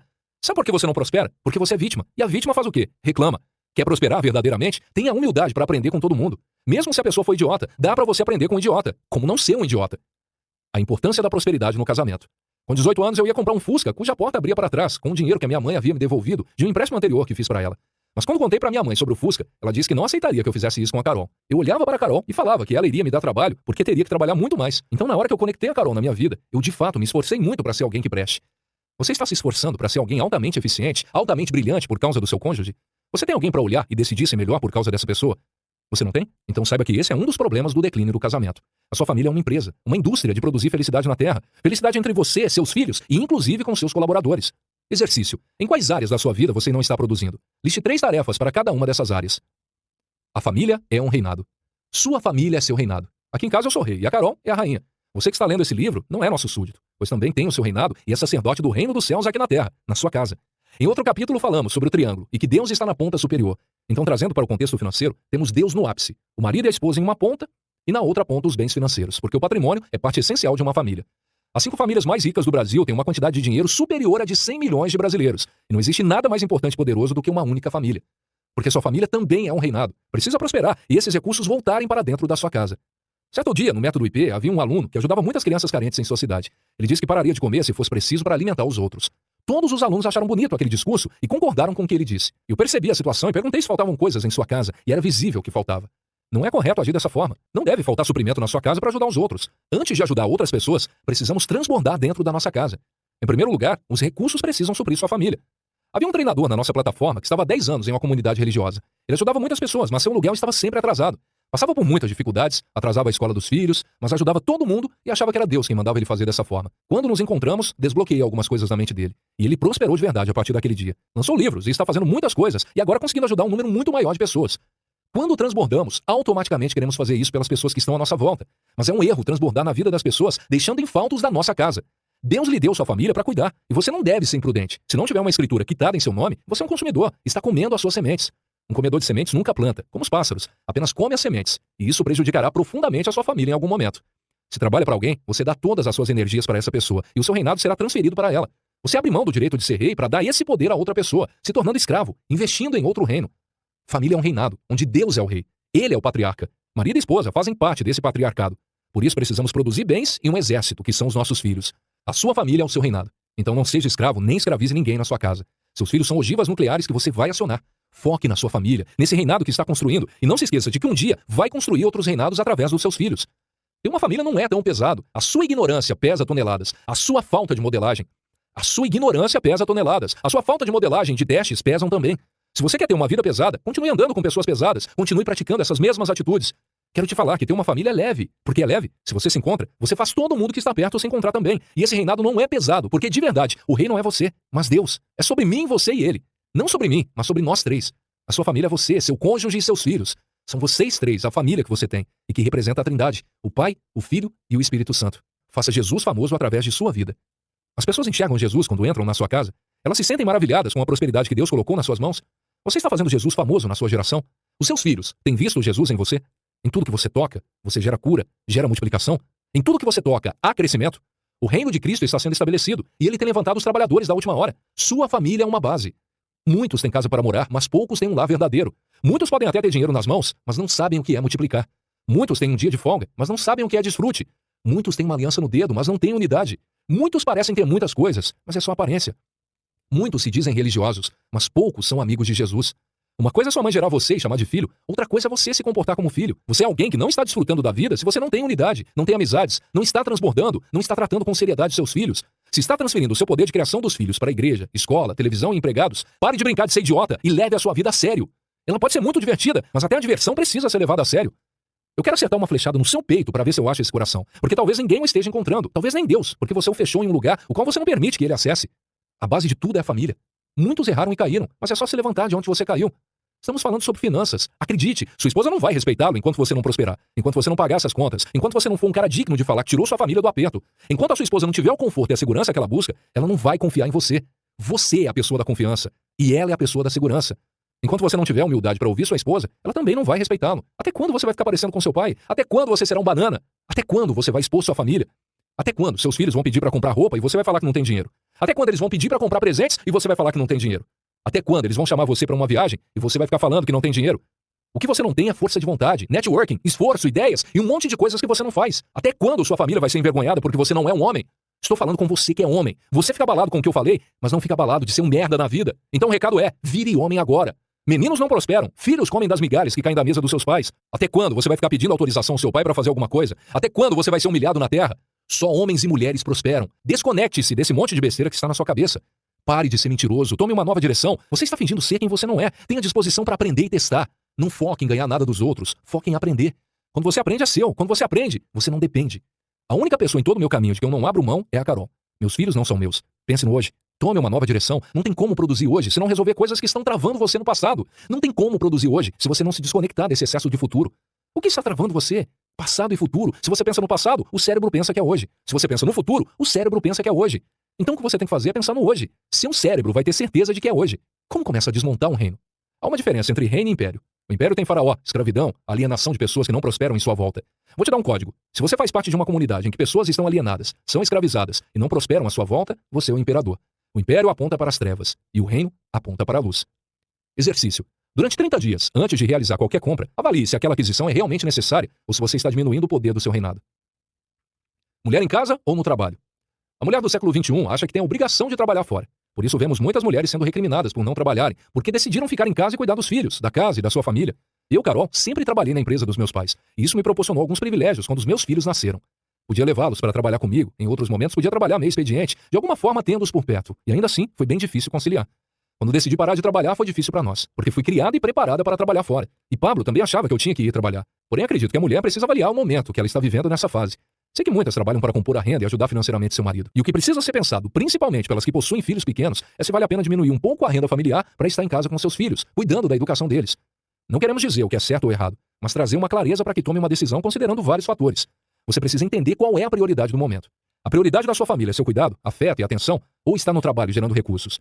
Talvez readequar o orçamento da família, o padrão de vida, seja muito mais benéfico do que manter-se trabalhando. Sua presença dentro de casa vai transferir algo que nenhuma cuidadora ou avó seriam capazes de transferir. Só você poderá transbordar amor materno na vida deles. E é importante saber que será apenas por um tempo. As pessoas desmerecem muito as mulheres que ficam em casa, que não trabalham. Não consideram que o serviço doméstico também seja um trabalho, que na verdade, trabalhamos muito mais do que numa empresa, por exemplo. É um serviço incessante e fazemos várias jornadas em um único dia. Talvez a sua realidade não permita parar de trabalhar. Então faça dos momentos em que você estiver com a sua família, com seu esposo e filhos, momentos de entrega, de desfrute. O mais importante de tudo é ter um tempo de qualidade, porque também não adianta ser aquela mãe que fica em casa o dia inteiro mexendo no celular, sentada no sofá, vendo televisão e que mal olha para o rosto dos filhos. Aqui em casa eu tomei uma decisão. Raramente os meus filhos me veem mexendo no celular, porque não faz sentido eu dizer para eles que não podem ficar no telefone e não dar o exemplo. Que o tempo de qualidade seja a sua prioridade. Sugiro que, junto com seu esposo, entendam o que é melhor para a família de vocês nesse momento, nessa fase da vida que estão passando, se é trabalhar fora ou ficar em casa. Que a decisão que tomarem traga paz em seus corações. Exercício. Conversem e percebam qual é a maior demanda da sua família hoje. Comprar uma casa ou investir? Eu sei que o sonho da maioria dos brasileiros é ter uma casa própria, um carro na garagem e uma casinha nos fundos para transformar em renda. Mas, na verdade, esse sonho acaba sendo um grande engano. Quando o ex-presidente Luiz Inácio Lula da Silva lançou o projeto Minha Casa Minha Vida, na verdade, Minha Dívida, as pessoas ficaram muito felizes, principalmente as mulheres que amam essa segurança da casa própria. Porém, esqueceram que a pior forma de se comprar um imóvel é por financiamento bancário. A melhor forma de comprar um imóvel é construindo. Uma outra forma é adquirindo através de leilões, podendo comprar com até 60% de desconto, ou economizar construindo, quando se tem uma economia de até 50% comprando à vista. Outra opção é pagar parcelado sem juros, direto com a construtora. Comprar em consórcio gera uma economia de 3% a 20% do valor, e também é uma boa opção. Um endividamento que não gera renda, não gera mais recursos, ou que não acarreta uma multiplicação daquele valor, não vale a pena. É loucura. Ter uma casa como primeiro patrimônio não é recomendado. Minha dica é que só compre uma casa quando tiver um patrimônio de 3 milhões de reais, seja em ações, em aplicações, ou opte por comprar casas para ir aumentando o seu patrimônio. Quando você compra algo que não vai lhe gerar renda, está arrumando um problema. Um grande exemplo disso é o ator de Hollywood, Johnny Depp, que fez o personagem Jack Sparrow no filme Piratas do Caribe. Ele recebeu de direitos autorais em royalties durante a carreira a quantia de 650 milhões de dólares, o que equivale a mais de 2 bilhões de reais. Um montante surreal. E começou a comprar muita coisa que não gerava receita, que não dava retorno. E isso gerou um problema seríssimo para ele, porque construiu um patrimônio que só dava despesa. Ele comprava imóveis, construía pistas de avião, investia sem retorno. Pelo contrário, apenas somava despesas altas de manutenção, que foram consumindo toda a sua fortuna. Imagina, ter uma casa que só te dá prejuízo. Há alguns anos resolvemos construir uma casa de alto padrão em Goiás e combinamos de gastar 2 milhões de reais na casa. Analisamos e percebemos que ela geraria cerca de 20 mil reais de despesas mensais, algo totalmente inviável. Optamos por aplicar o valor da casa e ter um alto retorno pelo tamanho do investimento, além de economizar aquela alta despesa mensal que teríamos. Decidimos então permanecer no apartamento onde estávamos morando de aluguel, mesmo tendo alguns imóveis adquiridos. Se você decidir comprar um imóvel, tudo bem, mas não é a forma correta. Analise. Você quer uma casa ou quer investir? O investimento de 2 milhões de reais em precatórios gera 1,66% ao mês, líquido e certo, gerando um retorno financeiro de juros com o qual você consegue pagar tranquilamente um consórcio com esse valor. Meu conselho é que você faça investimentos, pois fazer investimentos é plantar sementes. Exercício. Converse com seu cônjuge e identifique quais novos hábitos de investimento sua família pode adquirir a partir de hoje. Regime de bens. Quantos milhões você precisa para ficar bem? Aprenda. Quem é próspero não está preocupado em colocar limites, mas em continuar crescendo. A prosperidade é ilimitada, não tem impossibilidades. Nela tudo é possível. Pare de achar que prosperidade é ter o que precisa. Isso é ter condição. Foi muito duro para que eu entendesse isso, pois eu achava que era uma besteira, mas hoje estou prestes a comprar uma aeronave. E o meu cérebro diz para comprar um bimotor, porque vai dar menos trabalho. O nosso cérebro sempre vai nos inclinar para uma condição. O que eu estou lhe ensinando é a ter um alvo patrimonial na sua vida. Infelizmente, existem muitas pessoas cuja única coisa que querem dessa vida é uma casa própria, desvalorizando quem elas são. Entenda que quanto maior for o seu patrimônio, maior será o seu reinado nessa terra. A partir de hoje, declare que não abrirá mão do que é seu e aprenda uma chave poderosa na terra sobre isso. Quem não pega o que é seu, deixa disponível para os outros. Quando eu entendi isso, passei a não renunciar a nada, pois não quero deixar nada jogado para ninguém pegar o que é meu. Deus nos deu a terra e tudo que nela existe, mas poucas pessoas entenderam isso. Os que já entenderam estão tomando posse de tudo. Existem riquezas espirituais, riquezas eternas. Os campos estão brancos e poucos são os trabalhadores. As pessoas não prosperam por causa de preguiça. Então como vão gerar patrimônio? Pessoas que têm patrimônio são pessoas que aguentam um tranco. Quero dar um desafio a você. Coloque uma meta para os próximos 10 anos e não olhe para o seu estado atual. Fique em paz, porque o seu hoje não define seus próximos anos. Você não é capaz de dimensionar o resultado que vai trazer um ano da sua vida completamente focado, trabalhando pesado, envolvido com sua família e com o alvo. Agora multiplique esse resultado por 10. Se hoje você não está gastando 1 hora por dia com seu alvo, não será uma pessoa diferente daqui a 10 anos. Mas se você fizer 10 vezes mais em um ano, você vai pirar em 10 anos. Vai tocar o terror na terra. É uma conta que não consegue fazer. Tenha alvos. Alvos de 1 ano, de 5 e de 10 anos. Um alvo bom é multiplicar os que for alcançando. Por exemplo, construir um prédio e fazer com que esse prédio gere outros recursos, como aluguéis, que é um dinheiro que volta para você. Construir uma grande casa para sua família morar é algo que vai lhe dar muita despesa em vez de retorno. Então, está errado. Crie alvos patrimoniais que sejam sustentáveis. Afinal, lembra da história do Johnny Depp, que perdeu sua fortuna porque não fez investimentos da forma correta. O grande segredo é produzir patrimônio que gere renda, pois não há enriquecimento sustentável sem isso. Tenha alvos escritos e determinados. Tenha alvos pequenos que consiga realizar e vá aumentando-os. Coloque sua fé nisso, pois resultados curam, e depois parta para o próximo alvo e o próximo, consecutivamente. Isso vai destravar sua vida. Não olhe para o hoje. Não fique apavorado, mas caia para dentro. Esse livro pretende instigar você a gerar patrimônio, para gerar força na sua família e ajudá-la a conquistar o seu reinado nessa terra. Você poderá escolher o que fazer, e dinheiro não será problema para você. Deus deu a terra para os seus filhos, e eu pergunto, você é um filho pequeno ou um filho grande? Saiba que você é quem manda, e que exerce o poder e o domínio sobre tudo o que ele lhe deu para governar sobre a terra. O lastro da família. Finanças é um dos assuntos que mais desestabilizam casais, que mais geram desonra. Se você entender que sua família é a base de tudo, saiba que para ser forte, essa família precisa ter lastro. O que é lastro? Antigamente o Banco Central permitia um papel moeda que tinha que ter a reserva correspondente em ouro. Então alguns governos, aqui do exemplo da Venezuela, começaram a imprimir muito papel moeda, mas a economia não tinha lastro. O principal commodity era o petróleo, que dominava a economia do país. Porém, aconteceu uma queda de 50% no preço do barril, 40% das pessoas eram funcionárias públicas e existia emissão exagerada de papel moeda. O resultado final foi a quebra da nação. Então, não ter lastro é um problema. Esses são 3 pontos primordiais para você nunca quebrar. Primeiro, não busque estabilidade. No caso da Venezuela, quase metade da nação era patrocinada pelo governo. Segundo, não dependa de uma renda. A Venezuela quebrou porque só dependia do petróleo. Terceiro, não emita crédito nem energia se não tiver lastro. Como emitirá algo que você não tem? Viva com menos do que você ganha. Nós queríamos muito contar a história de que já quebramos, porque no mundo do empreendedorismo isso é algo legal, mas nós nunca quebramos. Nós temos um sistema de segurança e você precisa aprender com a história das pessoas para não cometer os mesmos erros. O que são finanças no casamento? Você precisa estudar. Se você é casado e depende de salário até hoje, você está totalmente desinformado na era da informação. Essa é a era do conteúdo e informação da humanidade. Porque eu não sei de finanças? Muitas pessoas não sabem de finanças porque os pais não a instruíram. Meu pai dizia que uma aposentadoria era ter 10 imóveis de aluguel. Nós temos alguns imóveis de aluguel e eu já percebi que isso não é verdade. Mas na cabeça do meu velho, que nasceu em 1950, talvez isso seja surpreendente para ele. Mas não funciona. Se você quer algo diferente, terá que estudar. Porque seus pais não ensinaram, a escola não ensinou, a igreja não ensinou. E ninguém vai ensinar você, nem os seus melhores amigos. Qual é o assunto mais desejado de se dominar no país hoje? Finanças. Esse é o nicho número 1. Se você está em dúvida sobre o que deve aprender e o que deve ensinar, vá para finanças. Se dominar sobre finanças, ninguém segura você. Como trazer luz para o relacionamento? Como trazer luz em todas as áreas do relacionamento? Seja na criação de filhos, na vida sexual, na vida financeira, naquilo que nos magoa, naquilo que o outro fez e nos chateou. Óbvio que é trazendo o Senhor para o relacionamento. Quando colocamos o Senhor no meio, todas as coisas fluem e acontecem naturalmente. Mas como? Dialogando, conversando. Nós julgamos o outro porque achamos que ele sabe o que se passa na nossa cabeça. Achamos que ele sabe o que nós estamos sentindo ou pensando. Se você namora ou está noivo, noiva, esse é o momento perfeito de vocês conversarem sobre as expectativas de cada um. Conversar sobre o que cada um pensa sobre isso. Se você é casado e a situação já virou um caos, agora é hora de investir em treinamentos e aprender aquilo que é o certo. Exercício. Escrevam seus alvos financeiros para daqui a 1, 5 e 10 anos. Caixa 2. Cuidado com caixa 2 no seu casamento, pois é como 2 reis dividindo o mesmo reinado. Vivemos um problema sério em nosso casamento, enquanto a Carol entendia que o dinheiro dela era para fazer o que ela quisesse e não queria somar as rendas para pagarmos as contas. Diante da situação, entrou algo do diabo na minha mente, e eu disse que ficaria mais rico do que ela e queria tocar um terror na terra. Na época, era eu quem controlava o dinheiro e minha administração não estava satisfatória para ela. Pablo, você acha que é errado termos 2 caixas? Afirmo que sim. Está completamente errado. Não existe sociedade com 2 caixas, pois favorece esquemas. 3 meses antes de me casar, recebi uma ligação do meu pai, dizendo: meu filho, não conte para sua esposa quanto você ganha, porque precisa continuar ajudando a sua mãe.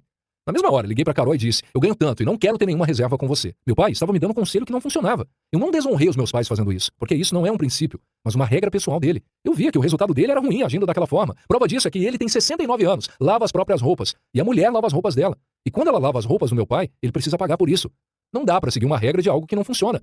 O caixa 2 vai fazer vocês ruírem. Se há 2 caixas na sua casa, abra mão de um. Veja quem tem mais habilidade para controlar as finanças e coloque na mão dessa pessoa. A Carol é contadora e por 9 anos ela administrou a família.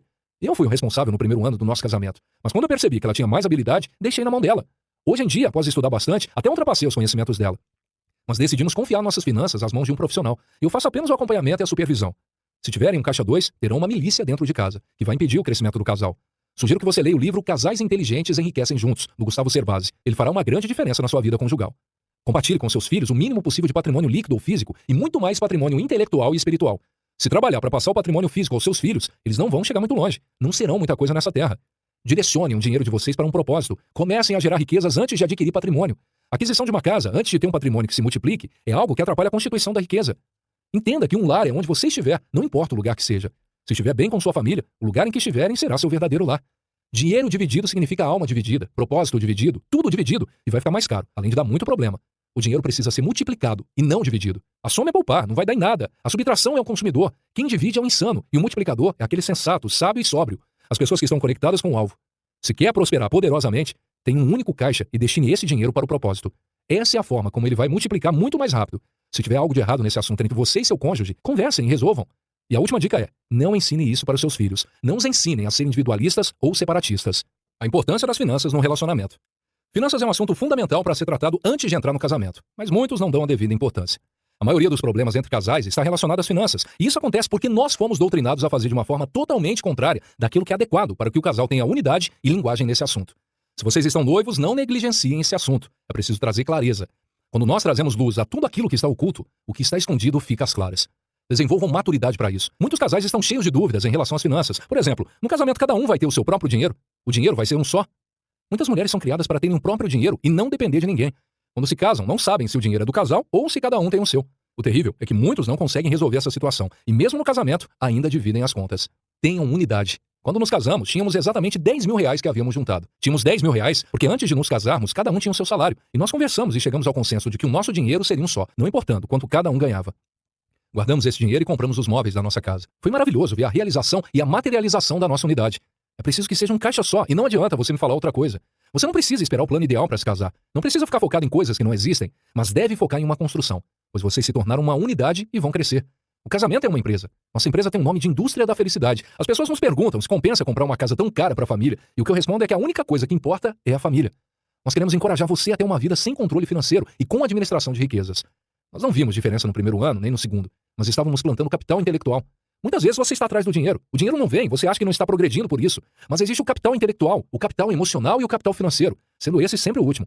É isso que queremos passar para vocês. A família é a indústria da felicidade, é uma empresa. Depois que eu instalei esse drive, algo aconteceu. A importância da unidade financeira. Lembre-se de algo. De tudo em que vocês têm que investir, invistam primeiro na casa de vocês. Quando nos casamos, nós não tínhamos nada, pois por muito tempo só investimos e hoje estamos colhendo os frutos. Desde o noivado é importante que haja unidade e que vocês estabeleçam um caixa só. Isso é uma caminhada, uma trajetória, mas vocês precisam ter um coração em unidade para isso. Ou então vão ficar parados no mesmo problema. Nós temos novos problemas porque avançamos, nós prosperamos e crescemos. Se nós tivéssemos parado lá no primeiro nível, nem saberíamos como seria hoje. Não existe isso de que cada um tem o seu dinheiro. Isso é um fruto que cheira bem, parece algo moderno, mas traz separação. Porque o seu não é o nosso. Por que o seu não é o nosso? Qual o problema? Isso é uma separação disfarçada, uma separação dentro do casamento, disfarçada de prosperidade. Mas isso não é prosperidade. Quando há prosperidade, há um desfrute mútuo. Existe unidade e crescimento dos dois. Traga luz e clareza para o relacionamento de vocês. Se vocês tiverem unidade, não tem como dar errado. Exercício. Escrevam 5 formas de multiplicar o dinheiro da família. Capítulo 6. Potencialização de filhos. Se você quer ter acesso a outros conteúdos sobre como salvar seu casamento, criação de filhos, vencer o luto, entre outros, confira o QR Code abaixo e acesse agora o site do programa A Base de Tudo, uma plataforma completa de conteúdo sobre família que vai transformar seu lar. As fases. Tudo na vida tem processo, e todo processo está dividido em fases. Você nasce, cresce, reproduz e morre. Parece triste quando falamos assim, mas é a realidade. Enquanto na Bíblia Sagrada Deus nos manda multiplicar, crescer e encher a terra, o marxismo cultural nos doutrinou, através das escolas, da TV e cultura de massa, que nós não temos que ter filhos, e este mundo está muito mal. Então por que colocar filhos aqui para sofrerem? Na verdade, se esse mundo está mal, é porque você é uma pessoa boa que não está se reproduzindo, e esse é o problema dessa geração. Os casais deveriam ter filhos logo no início do casamento, pois permite terem mais oportunidades e mais tempo para aproveitarem juntos. Porém, a mentalidade atual está invertida. Prioriza-se primeiro curtir a vida, para depois ter filhos. Quanto mais cedo, mais temos energia para cuidar. Porém, entra a questão de estarem preparados para isso. Hoje é assustadora a quantidade de pessoas que não querem mais ter filhos. Como se fosse algo errado falar de família. As mulheres têm medo de ter filho, e a sociedade aceita e apoia essa decisão, que afronta um dos primeiros mandamentos do Criador. Nesse contexto, quero abordar algumas características de fases da criança para ajudar você. A primeira é a fase de 0 a 7 anos de idade, quando a criança quer dominar tudo, mas na verdade ela só tem 10% dessa capacidade. E 90% desse controle estão nas mãos dos pais. Entenda que se seu filho tiver 100% de controle, ele será uma ameba. E existem algumas coisas que, se não forem ensinadas a ele nessa fase, ele não aprenderá nas outras. Meu filho de 6 anos insistiu comigo, argumentando que queria ter um celular. E eu disse que ele estava em uma fase de aprendizado, e era eu quem estava no comando. Na segunda fase, que vai dos 8 aos 15 anos, acontece uma ruptura muito pesada. É o segundo ciclo, no qual a criança fica com 60% do controle e você passa a ter 40%. É muito abrupto esse crescimento e os pais começam a pirar, pois querem continuar controlando tudo, mas precisam deixá-los ir. Nessa fase, é necessário abrir mão do governo em relação a diversas situações e deixar seu filho governar, porque ele está sendo treinado por você para assumir o comando da própria vida. Agora, vem a terceira fase, que começa aos 16 e se estende até os 21 anos, quando eles têm 90% do comando e você apenas 10%. O jogo inverte. Isso dá uma agonia muito grande, porque os pais querem continuar mandando 100% em seus filhos. Se você precisa dar ordens para o seu filho nessa idade, é porque você está muito fraco. No começo fica com 90%, na segunda fase fica com 40% e depois baixa para 10%. A partir dos 22 anos de idade, o seu percentual de comando na vida dele é de 0%. Essa é a fase em que os filhos devem estar decolando, devem ser donos dos próprios negócios, não devem estar trabalhando para os outros. E se isso não está acontecendo com seus filhos, é porque você não os instruiu. Se o instruiu com sua insegurança, a criança ficou pior do que você. O percentual de autoridade reflete o tanto que é necessário investir neles. Há pais que fazem tudo errado no começo e depois querem ter tempo com os filhos, quando eles não querem mais dar ouvidos. As fases determinam o percentual de autoridade que você precisa investir. Relembrando, começa investindo 90% da sua vida, depois diminui para 40% e depois para 10%, até lançá-los para a vida, como se fosse uma flecha. Se o seu filho for muito bem treinado, ele será melhor do que você na vida. Se for uma pessoa 100% bloqueada, seus filhos serão piores. Em alguns casos, eles conseguem sobreviver ou se sobressair, mas via de regra não. A maior parte fica pior do que os pais, então não seja uma pessoa bloqueada. Se seu filho tiver mais de 22 anos, peça perdão a ele e ensine o certo. Diga-lhe que o fato de você ter feito errado não vai sustentar o erro para sempre. Resolva as pendências para que ele possa ajudar os filhos dele, que serão seus netos. Sua falha não pode ser justificativa para perder uma geração inteira. Mesmo na sorte não dá certo, pois geralmente o ataque à família é algo muito pesado. Se você tem filhos com faixa etária de 0 a 7 anos, entenda que precisa focar 90% do seu tempo para eles. E se não está fazendo isso, é hora de redesenhar suas prioridades, o seu tempo, para investir o que precisa nos seus filhos. Caso contrário, eles serão criados por outras pessoas que não têm a competência de dar aquilo que você pode dar. E isso será um problema na vida futura e na sua geração. Tenha em mente que vai chegar um momento em que você não terá percentual nenhum de comando sobre a vida de seus filhos. Então deverá sentir orgulho de tê-los criado, lançando-os para a vida. Exercício: escreva 5 novas atitudes que você terá para investir na vida dos seus filhos. Superproteção. Vamos falar sobre superproteção e permissividade. Em primeiro lugar, você sabe que existe diferença entre proteção e superproteção? A proteção é aquele cuidado dos pais para com os filhos, que os estimula a crescer. É um cuidado que os protege dos perigos, daquilo que vai colocar a vida deles em risco, que vai machucá-los, mas é um cuidado que não impede o crescimento deles. Enquanto crianças, precisamos aprender a lidar com frustrações para que possamos amadurecer. Uma das características da superproteção é evitar a todo custo que a criança se frustre. No entanto, isso impede que a criança tenha contato com experiências que vão gerar amadurecimento justamente por causa da frustração. Quero compartilhar algumas consequências da superproteção. Ela parece benéfica e alguns pais se orgulham em dizer que são superprotetores. Mas isso é muito ruim, pois gera filhos dependentes que têm todos os seus desejos supridos pelos pais e, consequentemente, se tornam pessoas egoístas e egocêntricas. A segunda consequência da superproteção é gerar filhos inseguros, pois não sabem tomar decisões por conta própria. Uma vez que não foram colocados em teste, foram reprimidos, não lhes foi dado o direito de quebrar a cara. A primeira infância é o momento ideal para que nós aprendamos a lidar com a frustração, pois os erros, quando são cometidos nessa fase, têm pouco impacto negativo em nossa vida adulta. O erro que alguém não cometer nessa fase vai cometer na fase adulta, gerando resultados muito piores. Permita que seu filho erre enquanto ele é pequeno, pois o aprendizado dele será muito maior e evitará erros significativos e sequelas na fase adulta. A terceira consequência é que a superproteção gera filhos irresponsáveis. Ame seu filho por quem ele é, porque esse é o amor de Deus para conosco. Deus não nos ama pelo que fazemos, mas simplesmente porque ele é amor. O seu amor pelo seu filho não deve ser determinado por aquilo que ele faz, mas sim porque ele é seu filho. Isso não significa passar a mão na cabeça dele. Não lhe diga que qualquer coisa que ele fizer é suficiente, porque não é assim no mundo real. No trabalho e na escola, ele vai aprender a conviver com pessoas mais inteligentes, mais espertas, sagazes, pessoas mais capacitadas, competitivas, e precisará ser ensinado a dar o seu melhor e a ser responsável com aquilo que está em suas mãos. A última consequência da superproteção aos nossos filhos é a dificuldade de relacionamentos que eles podem desenvolver, porque esses pais superprotetores sempre intervêm. É importante proteger os seus filhos de amizades ruins e de coisas perigosas. Porém, não podemos nem devemos impedi-los de aprender e amadurecer. Desde pequeno, seu filho precisa aprender a lidar com pessoas ruins, pois você não poderá levá-lo até a porta da sala de aula da faculdade, por exemplo. Haverá um momento em que vai precisar deixá-lo, para que faça o caminho sozinho. Somos de uma geração que decidiu não cometer os mesmos erros que nossos pais, e muitos se tornaram mais permissivos.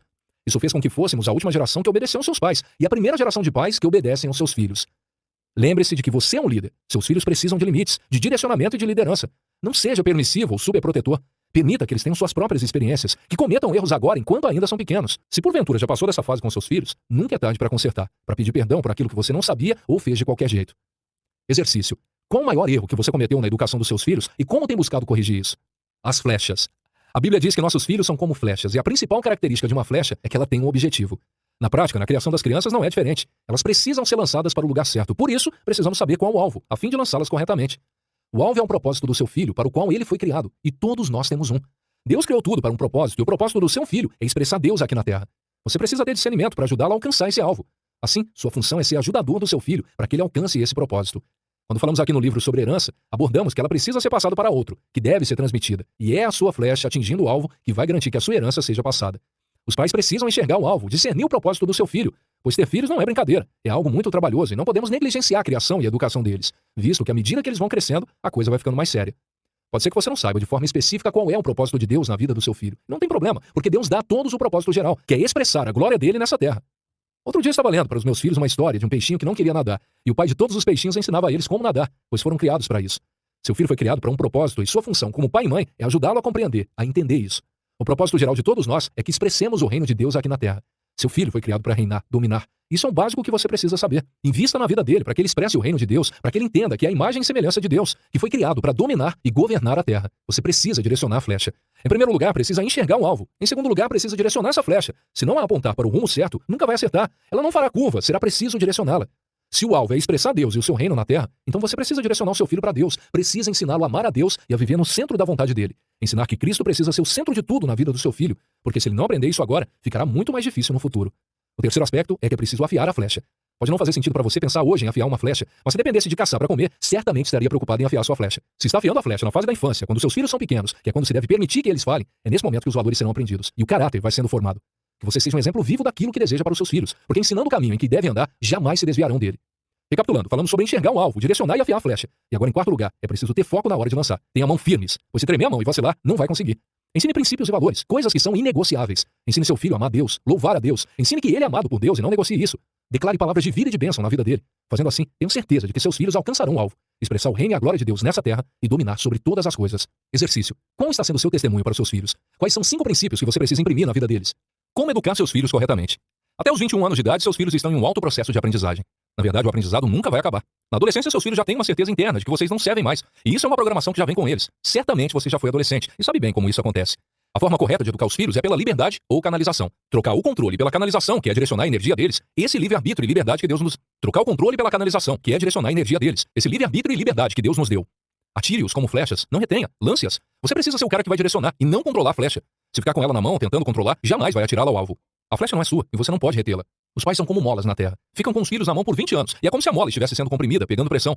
Na hora de mandá-los embora para a vida, eles tensionam a mola de tal forma que é só soltar e a flecha vai longe. Esse é o segredo dos pais, que precisam investir tudo o que têm em dar atenção, carinho e não bloquear a imaginação dos seus filhos. Você precisa parar de bloquear seus filhos. Não seja duro demais, nem os humilhe. A afronta humilha, o confronto edifica a vida deles. Seus filhos precisam ser confrontados e se você não proporcionar isso, vai acontecer algo muito sério. Eles serão pessoas que não aguentarão o tranco da vida e não gostarão de conflito. Eles precisam aprender em casa, com você, como lidar com conflitos. O que precisa ser limitado é território, jurisdição, circunscrição. Mas o que as crianças precisam mesmo é saber usar a energia. Não use a palavra limite, porque cansou de ouvir a frase as crianças precisam de limites. Não afirme nada para seus filhos, apenas faça perguntas. Se fizer com que ele próprio diga o que precisa fazer, isso aumentará potencialmente a probabilidade de ele executar tal tarefa. Se der uma ordem que não tenha partido dele mesmo, muitas vezes ele não vai cumprir. Todos os dias visto a roupa nos meus filhos para levá-los à escola e depois vou buscá-los. Coloco a mesa do almoço e permaneço à mesa com eles, porque quero fazer parte dos melhores momentos da vida deles, porque uma hora vou lançá-los para bem longe. Não dê ordem, mas faça uma gestão leve. Na volta da escola sempre faço perguntas. Qual é o próximo passo? Guardar a mochila. E depois, lavar as mãos. Depois, trocar de roupa e logo depois sentar-se à mesa. Quando passei a fazer isso, comecei a viver em paz. Faça seus filhos verbalizarem o que precisam fazer, pois se der ordem o tempo inteiro, haverá 10% de chance de eles executarem e 100% de chance de haver conflitos entre vocês. Porém, quando eles mesmos falam o que precisam fazer, há 90% de chance de conclusão. Eduque seus filhos através do exemplo. Não existe isso de educar a criança com a sua palavra e não com aquilo que você faz, pois eles vão ficar piores a cada dia. A melhor dica é, fale menos e viva mais. A educação dos generais. Precisamos ensinar os nossos filhos a terem liberdade, e isso não é fácil. Eles precisam ter a permissão para cometerem seus próprios erros, para tomarem suas decisões e, consequentemente, descobrirem seus acertos. Porém, muitos confundem liberdade com libertinagem. Uma criança precisa de limites, precisa saber até onde ela pode ir. Ela tem necessidade disso e precisa saber resolver suas frustrações. Temos a tendência de querer dominar todos os comportamentos da criança, privando-o de desenvolver-se quando, por exemplo, intervimos em algumas brincadeiras de meninos, não permitindo assim que a virilidade masculina seja ativada neles. Esse tipo de intervenção também costuma acontecer muito quando a mãe não permite algumas atitudes do pai na educação da criança. Ou seja, quando ela quer dominar toda a situação e julga que o pai não é capaz de cuidar, educar o próprio filho. Muitas vezes educamos nossos filhos para nos agradarem na frente das pessoas. Agimos de maneira diferente quando estamos fora do ambiente íntimo da família. Conversamos com eles de uma forma quando estamos a sós, e de outra forma quando há alguém de fora do contexto da casa, pensando no que a visita iria pensar sobre o comportamento deles e não no que é melhor para eles. Isso é muito ruim, pois muitas vezes falamos aos nossos filhos para não fazerem isso ou aquilo, justificando que as outras pessoas podem não gostar disso, ou as outras crianças não vão querer brincar com eles, e sem perceber, acabamos ensinando-os a depender da aprovação dos outros.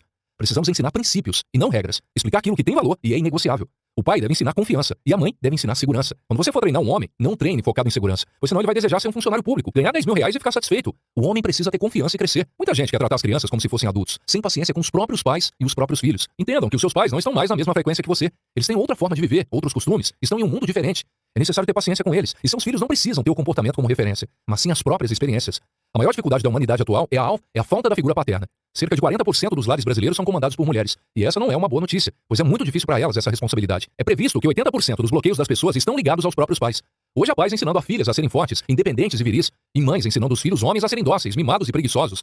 Mas agora, você tem a oportunidade de fazer diferente, de aprender algo novo. Dê uma nova oportunidade aos seus filhos ainda hoje. Não importa o que você fez até agora. Se você não teve esse exemplo de pai, por mais difícil que seja isso, e por maior que seja a sua dor, não permita que ela seja desculpa para você não fazer diferente e não permitir algo diferente para a vida dos seus filhos. Não podemos terceirizar a educação dos nossos filhos para babás, celular, televisão, videogame, escola, igreja, vizinhos playboys, avós, tios, Instagram, TikTok, etc. Há muita gente querendo influenciar no treinamento do seu exército. Na geração anterior, as mulheres ficavam em casa cuidando dos afazeres domésticos e da educação dos filhos, enquanto o homem saía para trabalhar. Hoje a mulher também sai para trabalhar, mas a situação está se invertendo e o homem está ficando dentro de casa. Com esse tipo de prática, nenhum dos dois será feliz no relacionamento e na educação dos filhos, porque o homem está indo contra a sua natureza de ser forte, de ser viril, de ser provedor para a família e oferecer proteção. E a mulher indo contra a natureza de ser feminina, delicada, com desejo de ser cuidada. É necessário ter um bom senso e equilibrar essas atitudes. A mulher sai para trabalhar e o homem também, então não há problema algum de os dois se ajudarem. Portanto, é sensato ensinar seu filho a ajudar nos afazeres domésticos. Se ele não aprender a arrumar sua própria cama e tirar o próprio prato da mesa, a guardar os seus brinquedos, como ele cuidará do próprio carro no futuro, cuidar da futura esposa? Corre um grande risco de ele fazer isso com superficialidade. A menina precisa receber do pai a percepção de segurança, de ser amada e cuidada. Os pais dessa geração estragaram as meninas, ensinando que elas não devem depender de homens. Se as mulheres precisam de segurança, quem transmite segurança? A primeira pessoa que transmite segurança é o pai, e a segunda pessoa que transmite segurança, o marido. É difícil ensinar uma coisa sobre a qual você não tem conhecimento, mas não podemos suprir nossos filhos com o intuito de que eles não tenham frustrações. Ensiná-los a errar e a não cair em falhas. Errar é uma fase de aprendizagem, e falha quando se cai no mesmo erro. Precisamos treiná-los, e temos 160 mil horas para fazer isso, aproximadamente 2 décadas. Aproveite para apreciar a vida com eles. É necessário buscar conhecimento, pesquisar, estudar sobre o assunto, fazer treinamento, se qualificar para essa importante missão. Aprenda sobre alimentação, sono, educação, faça cursos. Só não deixe isso virar um fardo, um peso. Se você permitir, sempre terá o Espírito Santo para guiar você nos momentos em que precisar. Criar um filho sem bloqueios é algo impossível, mas não podemos ser patrocinadores de bloqueios. Eles podem ser uma besteira para quem está de fora, mas algo muito sério para quem está sofrendo. O que é possível é suavizar ou amenizar a situação. A criação de filhos é uma arte. Devemos estar sempre atentos em relação à educação dos nossos filhos, mas tomar cuidado para não sermos superprotetores. É preciso deixar a criança se levantar de uma queda sem chorar. A liberdade nos nossos filhos surge quando eles se tornam adultos. Enquanto isso, estando sob nossa tutela, eles têm uma semi-liberdade. Portanto, ainda não devem decidir religião, opção sexual ou o que eles querem fazer. Quando a criança atinge os 16 anos ou um pouco mais, tende a enxergar seus pais como iguais, perdem a referência de submissão e têm a necessidade de encontrar outros mentores. Daí a justificativa aos conflitos comuns nessa fase. É quando eles identificam terceiros que julgam ser melhores do que nós como pais. Exercício. Qual a diferença entre afronta e confronto? Como tem sido na sua família? Dicas para seu filho se tornar um idiota. Se seu filho fizer do próprio jeito, escolhendo tudo o que quer, certamente ele será um idiota. Você precisa da liberdade, sim, e deixá-lo fazer algumas coisas. Porém, se for sempre do jeito dele, não dará certo. Ele precisa saber que tem alguém no comando. Se o menino nunca visualizar a figura de um homem viril, dificilmente ele se tornará um adulto viril e provavelmente será um homem emasculado. Nunca deixe seu filho fazer tudo o que ele quer desde pequeno, pois isso fará com que ele se torne um idiota. Pare de ensinar regras a ele. Foque em ensinar princípios e valores. As crianças não devem decidir o horário de ir dormir, o horário de comer, as opções de comida, sabores, etc. Você é responsável pelo seu filho. Não negligencie isso. Dê direito a eles, mas não imponha o dever de exercer esse direito. Desligue o celular e a televisão. Não deixe o celular nas mãos deles. Criança não precisa de telefone. E ele não deve estar nas mãos das crianças. É difícil aceitar isso, pois é confortável ir a um restaurante e deixar as crianças no celular ou no tablet para não ser importunado. Não é verdade? Mas você perderá a comunhão de estarem reunidos durante a refeição, de poder conversar e interagir com seus filhos. Essa fase vai passar, e quando passar, você vai se arrepender por não ter feito diferente. Permitindo que eles fiquem entretidos com essas opções tecnológicas, você está concedendo que outras pessoas os eduquem com conteúdos dos quais, às vezes, você não tem um total conhecimento e que, na maioria das vezes, não apresentam valores e princípios. Mesmo um desenho animado deve ser observado com muito cuidado. Por outro lado, não é necessário ser radical. Não podemos deixar chegar a ponto de eles se interessarem em buscar essas opções fora de casa. Saiba instruir e impor limites para que não ocorra o oposto. Aprenda a conversar sem precisar reprimir ou repreender. Observe um exemplo prático. Se a criança fica 1 hora ou mais assistindo a um conteúdo na televisão, quando você desliga, ela fica transtornada. As reações mais comuns são a criança ficar extremamente apática, sem saber o que fazer depois disso, ou revoltada, destruindo tudo o que encontrar pela frente. Isso demonstra que esse tempo de sossego que você teve durante o período em que ela estava assistindo não valeu a pena. Seus filhos darão muito mais trabalho depois disso. Foi um sossego falso, uma enganação, e não tempo de qualidade. Diminuindo esse tempo quanto puder, será possível observar as crianças mais calmas e entrosadas, melhores em relacionamentos. Aproveitem os momentos das refeições para terem mais entrosamento, para conversarem, contarem histórias. Seja intencional nessas horas. Não é e nunca será uma tarefa fácil para ninguém. Então por que para você tem que ser fácil? Inteligência emocional precisa ser ensinada desde cedo. E a linguagem utilizada deve ser a mais clara possível para que a criança entenda a mensagem. Além disso, não desista de mostrar e ensinar conceitos. Os pais, quando educam as filhas, devem ensinar o que é segurança, vulnerabilidade, cuidado e sensibilidade. Precisam demonstrar os valores que um homem deve ter, sendo eles a referência com base na qual elas buscarão seu futuro marido, de forma consciente ou não. As mães precisam treiná-las a serem generosas, bondosas, cuidadoras, a servir, honrar, trabalhar e respeitar. Não critique seu marido na frente das suas filhas. Essas sementes são malignas e podem germinar e crescer dentro delas. As mães não podem destruir a imagem dos homens para suas filhas. Em situações difíceis de resolver e contornar, não fale palavras que menosprezem ou denigram a imagem da criança. Não reforce o comportamento errado que ela teve, pois isso pode transmitir uma identidade errada para ela. Às vezes é melhor partir para um conflito e então resolver a situação na conversa. É fundamental para a criança vivenciar as frustrações cotidianas, assim como é necessário entender como liberar o perdão para que não haja ressentimento. Faça aquilo que precisa ser feito de acordo com aquilo que você precisa fazer. Um bom não produz maturidade para quem fala e para quem ouve. Os pais são como uma máquina de significado para os seus filhos, que estão sempre perguntando qual o significado das coisas, e normalmente nós damos as respostas. O correto é instigá-los a encontrar essas respostas. Você precisa estimular o seu filho a estudar, a buscar informações. Lembro-me de que eu precisei estudar para ser pai, para ficar noivo, para casar, e depois que eu casei, fiz curso de finanças, tudo voltado para o casamento. Por que será que as pessoas não treinam essas coisas? Geralmente as pessoas estudam para tudo, menos para cuidar de sua família. Você tem que entender que a vida é uma tempestade, está todo mundo se afogando, e você é alguém que precisa entrar em um barco, ter confiança no que você está fazendo para resgatar pessoas. Nosso tempo aqui na Terra é sobre resgatar as pessoas. Você sabe o que mais me entristece? É quando eu vou em um velório. E não é por causa do morto, pois sei que ninguém segura a morte, mas é ver túmulos onde estão enterradas pessoas que morreram na ignorância, que não cumpriram seu chamado. A maioria delas exaltou a ignorância e amou a tolice, sendo nécias em tudo o que fizeram. É possível que a frase que mexe com o meu coração tenha saído da boca de muitas delas. Nós estudamos para ganhar dinheiro, mas não para cuidar da nossa família. Então a frase que eu tenho para você hoje não é vá cuidar da sua vida, mas vá cuidar da sua família. Uma outra forma de seus filhos se tornarem idiotas é se eles só estudarem na escola, no ensino regular. Eles precisam amar estudar fora do contexto escolar e estudar assuntos que façam sentido para a formação do propósito deles.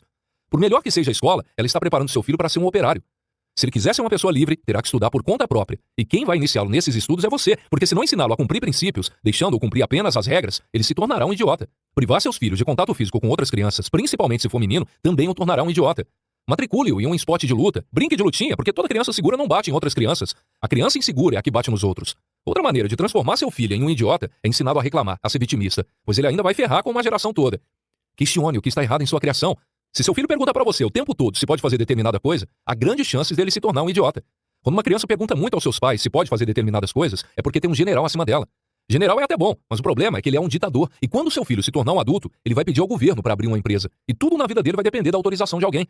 Não deixe seu filho ser uma criança sem autonomia. Nosso cérebro possui sensores que nos dão a noção do que fazer e do que não fazer.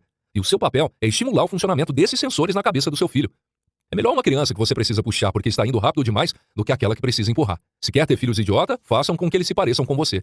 Se ele ficar igualzinho, já não serve para a próxima geração. Seu filho tem que ter uma flecha que vai chegar mais longe. Seu filho tem que ser uma flecha que vai chegar mais longe. Logo, ele não tem que parecer com você, tem que parecer com alguém que ele será na geração dele, com alguém que Deus falou que ele precisa ser, e não com você. Lance essa flecha o mais longe que puder. Não deixe seu filho se tornar um idiota, pois ele pode salvar essa geração.